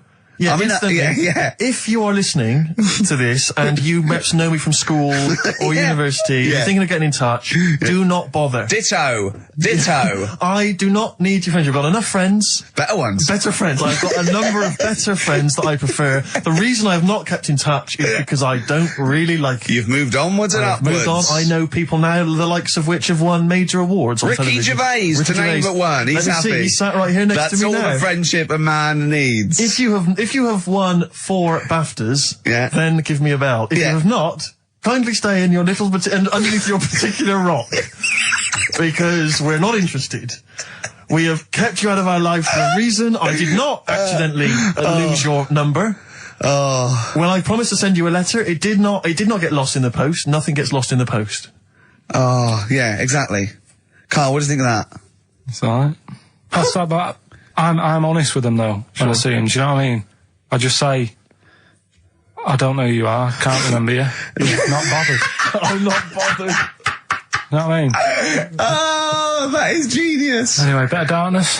Oh, well, I've got to play this. Now, be warned, this is a rock ballad off the new Darkness album. I love the album, and it's a bit cheeky playing this because it's got shades of Def Leppard, right? But there's a lovely balalaika bit in it, and it's quite a nice song, right? And it's the Darkness, and they can get away with this sort of thing for at least another 4 months. Radio 1. Cardigans, You're the Storm on XFM 104.9. If anyone from Heart or Magic or Radio 1 or Radio 2 is listening, could well be available come October. Yeah. All right. Please get in touch. Yeah. I think that my new TV is too big, Rick. I said that. I know, when you bought I know it. what I was thinking. But I can't believe it. He talked about this buying it. He's got a bit of cash now, of course. And what is it? 42 inches? 42-inch plasma screen. What did it cost you? $3,000 or something? That's wow, it's ridiculous. £3,500. £3,500, big spender. Of course it's too big. Well, I can't get far enough back in my room, in my living room for it. You know, you're meant to be, I think, 4 times the screen size away from it. Really? To get off in the air. So that's 4 times 42 inches you're meant to be sitting away from it, which is impossible. Yeah. Well, I'll have to just get friendly with the neighbours. Yeah, watch it through a hat. If that's the case, though, are you better off just getting a portable? What? I don't understand that rule. What are you saying? Well, you're meant to be 4 times the screen size away from the TV. But then what's the point in having a big telly if you've got to keep moving further back? Get a portable. and sit right next to it. Is that how they sell it? Is that what they say to you? Well, no, it's a rule, but I do see your point. Why do people go to the cinema then? Did you see films that aren't out yet? Fair enough, he's got you there. Done. I'd tell you this, though. I had it delivered, and, are you supposed to tip delivery men? Of course you are. I don't know. I've never had anything delivered before. Not if it's a courier with an envelope, but if it's a bloke who's struggled up the stairs, two fat blokes with a fridge, then give him a £5 for a drink. But the problem was, I didn't realise, and I was thinking to myself, I wonder if I've got to tip him. And the guy was leaving, and my mobile phone went off in my pocket, and I reached in to get it. He put his hand out, thinking it was a tip. I went, it's just my phone. And I felt terrible after he left. I didn't know. What was I going to do? Run down the street and offer him a £5? No, of course not. No. I'm not made money. I just spent it on TV. Yeah, I've got no money, mate. No. I just spent it all on this. To clean out my jar, everything, the drawers. Yeah, I'd take some bottles back. The problem was it took me forever to wire it in. I thought I'm not going to pay for someone to wire it up, So it took me about 3 hours to wire it in, and it was huge. And I got it switched on. And the first programme that was on when I got it wired in was Bargain Hunt. I'll tell you this, David Dickinson's tan almost took me eyeballs out. It was incredible. It was like X-rays. So close. A huge plasma screen with this orange thing coming out, and he keeps turning to the camera, doesn't he? Just to get you. Yeah, he turns away. You get a bit closer. They go, "What's he doing?" He just turns around, takes the cornea off. What do you think? Bargain Hunt is Bargain Hunt. Oh dear, that's why I'd buy a plasma screen to watch Bargain Hunt. I mean, it's ludicrous. This is the problem, is because what do you watch? I mean, have you watched anything that's been worth having? The only thing I've watched really worth watching. 24. Well, 24 works great, but also films. Obviously, that's the main reason I bought it, because films just look amazing on the DVD on the plasma screen. If you're into films and that, it's just that I only, I've just got the 5 channels and flicking about. I'm not impressed. I mean, I can understand why more people listen to radio and stuff. Yeah. Well, not this one, but go on. Well, when was it? When was the last time I sort of sat down and had time, because I'm always busy doing stuff on that. Sure. Moaning takes up about 3 hours a day. When did Wimbledon finish? A couple of weeks ago. Right. Found myself sat there, right? I'm not having a go. I know we stopped Cheeky Freak of the Week and all that, right? So I'm not going to be having a go. Christ, I sat there. I'm scared. No, I'm not having a go. You've always got to remember that. Go on, just get on with it. Get on with it. I'll apologise after. I'm just saying, watching Wimbledon, it wasn't, one of the major games. It was little fellas in a wheelchair having a game. Little fellas in a wheelchair. Right. But for me, I mean, great. They're doing a sport and everything. Don't put it on the telly. What was up with it? There wasn't like a rally going on. No, do you know what I mean? Do you know normally, Christ. Like with the well, not to Enman, but with some of the other with some of the other players and that, they're playing for ages, aren't they? It's like, who's going to win this and that? Yeah. None of that. It was just like, hit it, net. Oh, Christ! Oh, God! I don't know what to do! And people would, like, sat there watching it as well, when they've got other games going on in there. That's what I couldn't understand. If you've paid your money to get in... Yeah. I mean, like I say, good on them if they... Do you know what I mean? But it would have been... And they all start first in the marathon. I just thought it would have, give them a game of swing ball or something. Yeah. You know what I mean? No, yeah, I understand. Oh, God. Yeah. There's never anything XFM in the community. Did anyone confirm? Actually, I had an email earlier. Swing ball? No, I'm not having a go, though. Tell them. This is what I'm like, aren't I? Sorry, this is recording you as well. What do you mean I'm not having a go? Tell them. Do you think you just said that to me? Do you think you haven't got a microphone? You just said to London, keep wheelchair sport off the telly because they can't get a rally going. You called them little fellas in wheelchairs. What? And I meant to go, what Carl meant was... What? I mean, what? They can hear you as well. Yeah, I know. It's just that they might think that I'm having a go, and I don't want them to. That's why I stopped Cheeky Freak of the Week, because some people got the wrong end of the stick. Right. And what have you. So, well, it was funny that one was born with deformed legs. They might think you were taking the mick. So anyway, I just was wondering if anyone could confirm. We had an email earlier, I forget who sent it in, but thanks very much indeed for it. They said that the Paralympics began this week, and apparently during the opening show, the entertainment was provided by Riverdance. No, I don't know. I don't know if that. I can neither confirm nor deny that, but it does seem rather tactless. Let's play a tune. Ricky Gervais. Don't put my name to this last link. Don't put my name to this last link. Ricky.Gervais, xfm.co.uk. Oh. Magic, Virgin, if you're listening, we are available probably sooner than we thought. Making plans for Nigel. XTC on XFM 104.9. Well, you seem a little bit happier now. Oh, yeah. It was all right. I'm a bit worried. Like I say, the last thing that we just talked about, I don't want people thinking, we're having a go at anyone, because it does do me head in. Because I'm the one who always has to deal with it as well when people do. What? We're just having a chat about tennis and stuff. Yeah, the little fellas in the wheelchair, as you put it. Yeah, what are you worried about? Just that they think we're having a go on that, because sometimes I do have to take calls and deal with it, all this stuff, right? You don't see that. You don't see the hassle I have to go through. No, but I don't often say things where I'm likely to get a complaint from someone. But I'm just saying it wasn't meant to be taken badly, do you know what I mean? You're allowed to say you thought that the quality of tennis, because they were confined to a wheelchair, was poorer than, say, Sampras versus Agassi. I don't think that's in question. It wasn't as good a game of tennis.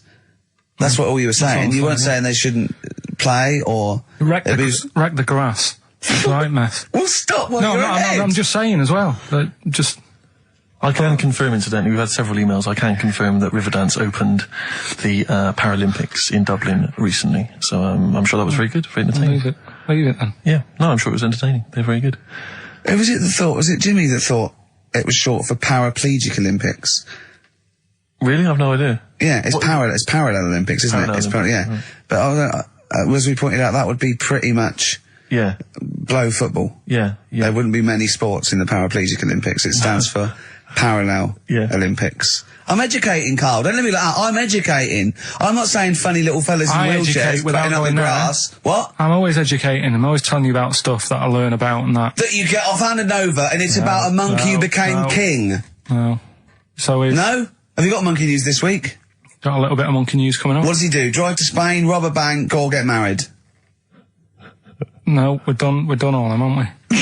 We have done all them. Yeah, it's a good one. It's a good one. And in fact, it's a bit related to what we've been talking about anyway. Oh, God. That's good. Last week, after your nervous breakdown, you went to Hastings. Yeah. Can I ask, why the hell did you go to Hastings? It's so arbitrary. What do you mean? Why go to Hastings? You lost him on arbitrary. Why did you choose that above all other places within... It's amazing, isn't it? You look at his face when you say a word that he doesn't understand, and it just goes dead. It's like when your computer freezes. Yeah, it is like that, yeah. Is there an equivalent to Control-Alt-Delete when Carl just doesn't understand? So we have to press, knob, bollock, finger up arse. It takes him out of his sort of stupid, doesn't it? Now, that's three things to press, but you've only got two hands, so... Wow. Yeah, I know. God, what would I do? I'd have, hold on, so I could have the thumb of my right hand, pop that up his arse. I'd have probably my index finger of my left hand on his knob. How would I press his testicles? What would I use? I'd have to use some other part. Shall we try it? Yeah, let's go around there. Let's have out. Look, come on. What? Sit down. It's time you have a little kiss. No, you've done so well. I've already had a little, What happened, Carl? He loves it. I'm just going to give you a little kiss. Just for the webcam. Right, hurry up then. All right, on the lips. No. Oh, come on. Oh, God. I love it because he hates it so much. You wouldn't get that radio on. But maybe I could have kissed Chris Moyles. What? I could have kissed Chris Moyles on Radio 1. Milesy. Give Milesy a little kiss for all his good work. Do you enjoy that? Yeah, it's good, yeah. What happened to Chris Moyles' show? Is he not on anymore? On the TV? Yeah. No. Turns out he was too fat and talentless. Do you want to tell us about Hastings? Where did that come from? Eh? What? Yeah, Hastings. Yeah. It's alright, yeah. What's there? Not much. It's just one of them Is there places. A beach? Yeah, it's good. I think that's what's good about it. Nobody knows, right? Because last weekend it was roasting and you saw pictures of Brighton and it was heaving. Yeah. Right? Hastings, hardly anyone there. And yeah, it's got a nice little beach. Yeah. Sand? Sandy No, beach? pebbles.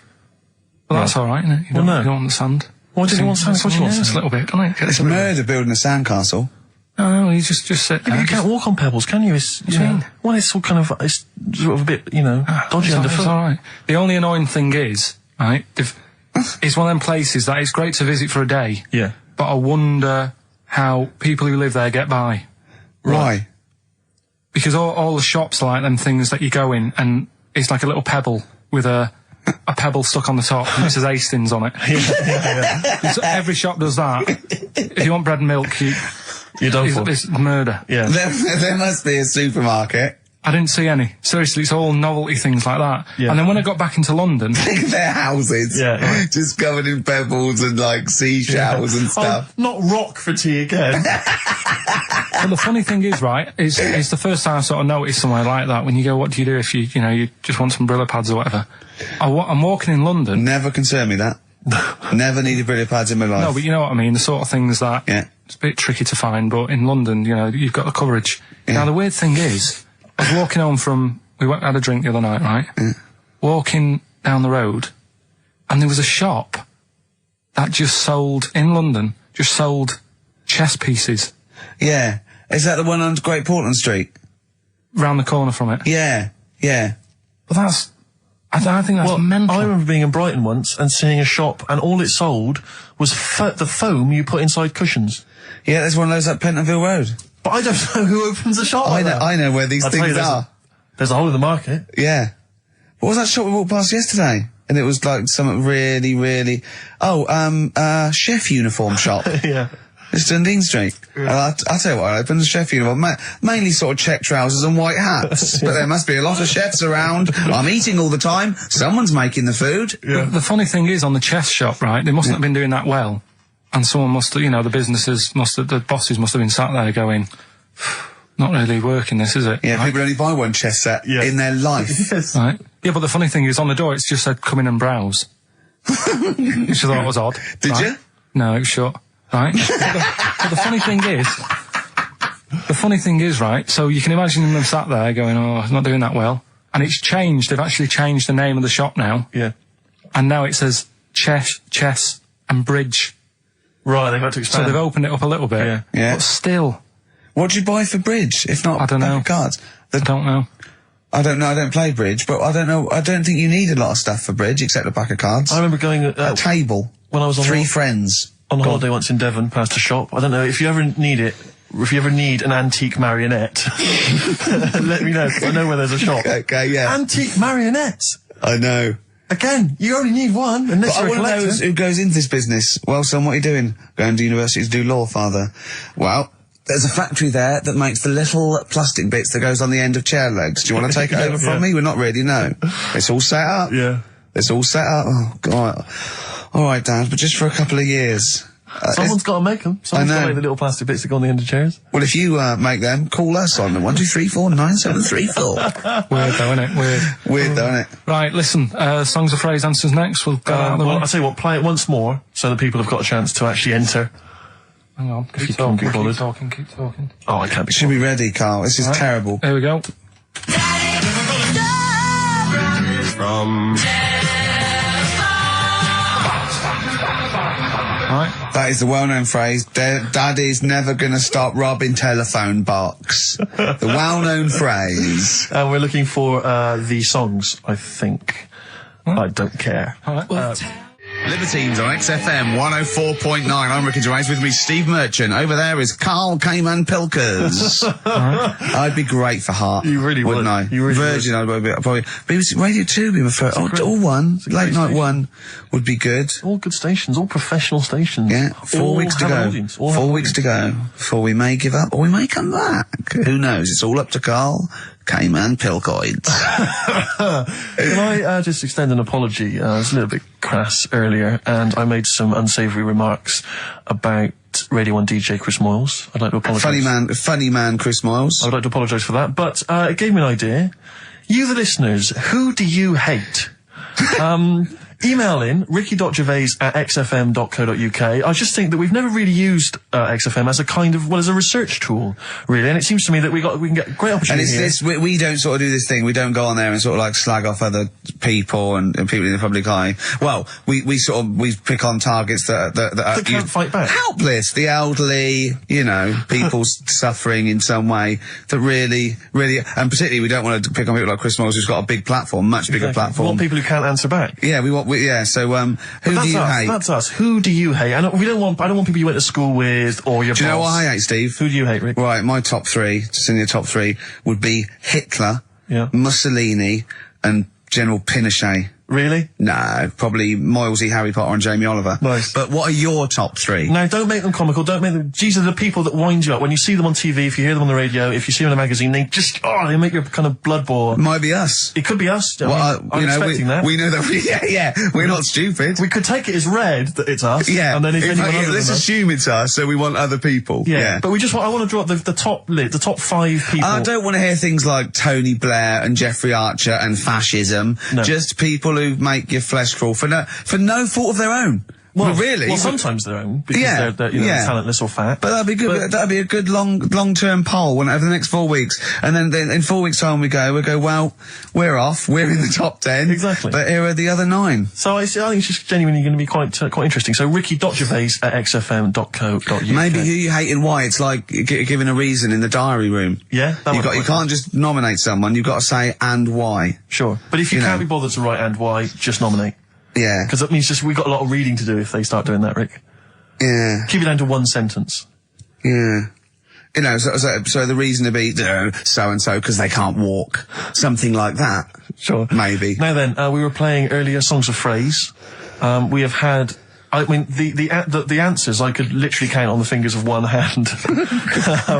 Now, the right answers, even less so. But, do you want to play it once more, Carl? Oh, God.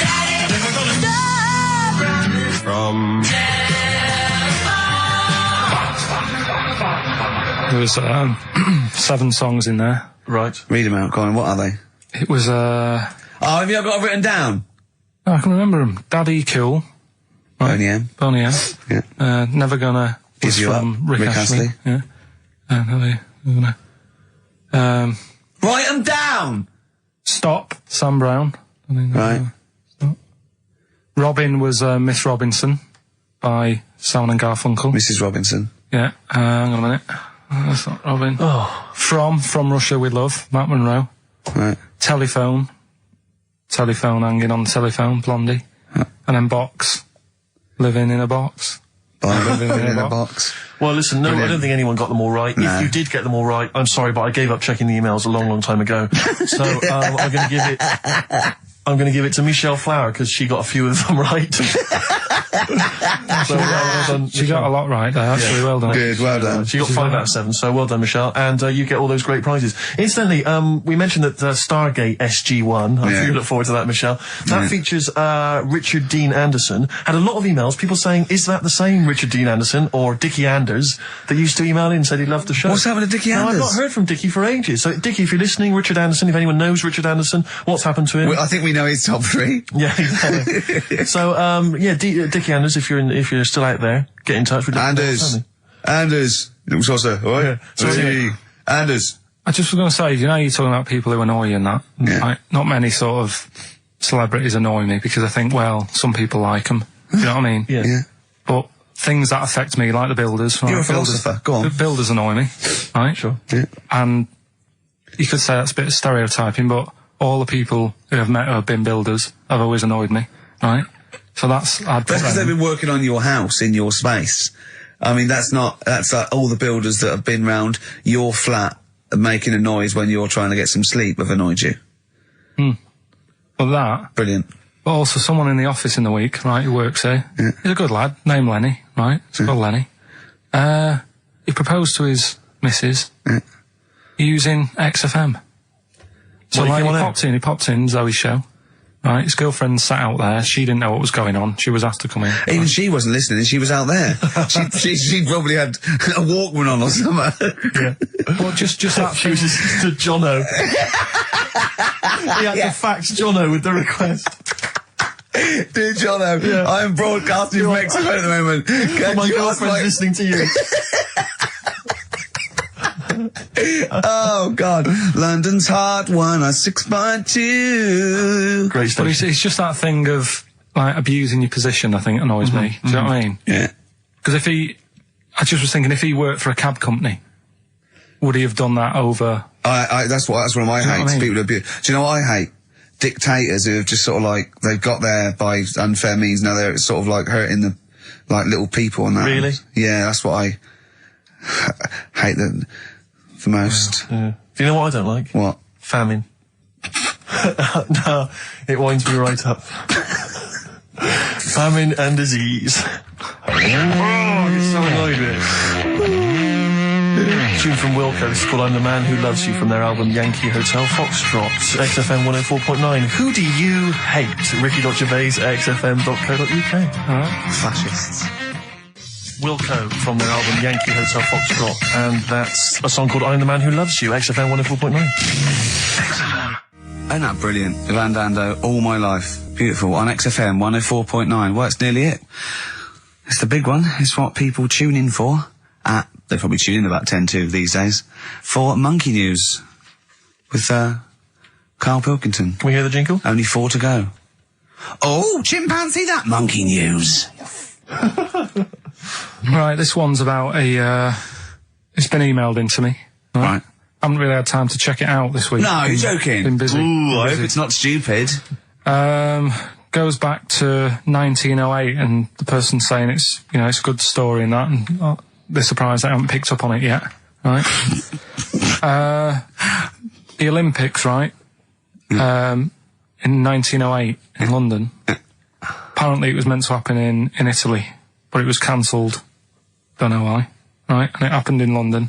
Anyway, 400 metres. Right? It was meant to...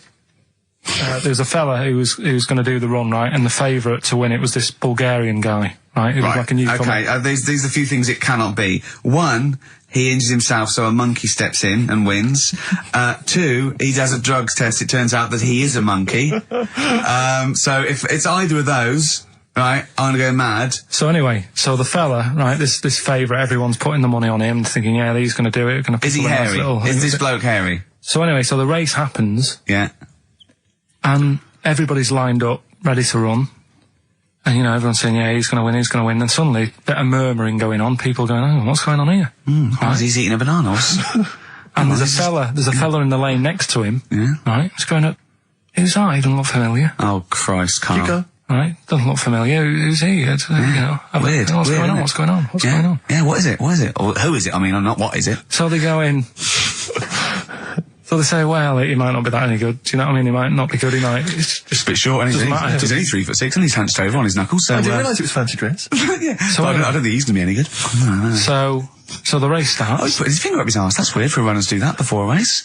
It's weird, isn't it? Yeah. Race starts. Yeah.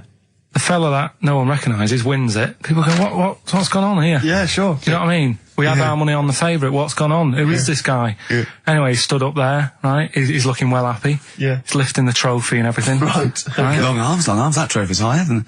So anyway... He's only 3 foot, but the trophy's 9 foot in the air with those long arms. I'm suspicious. Go on. They had the picture in the paper the next day. Sure. And everyone's going, yeah, he was fast and everything, but...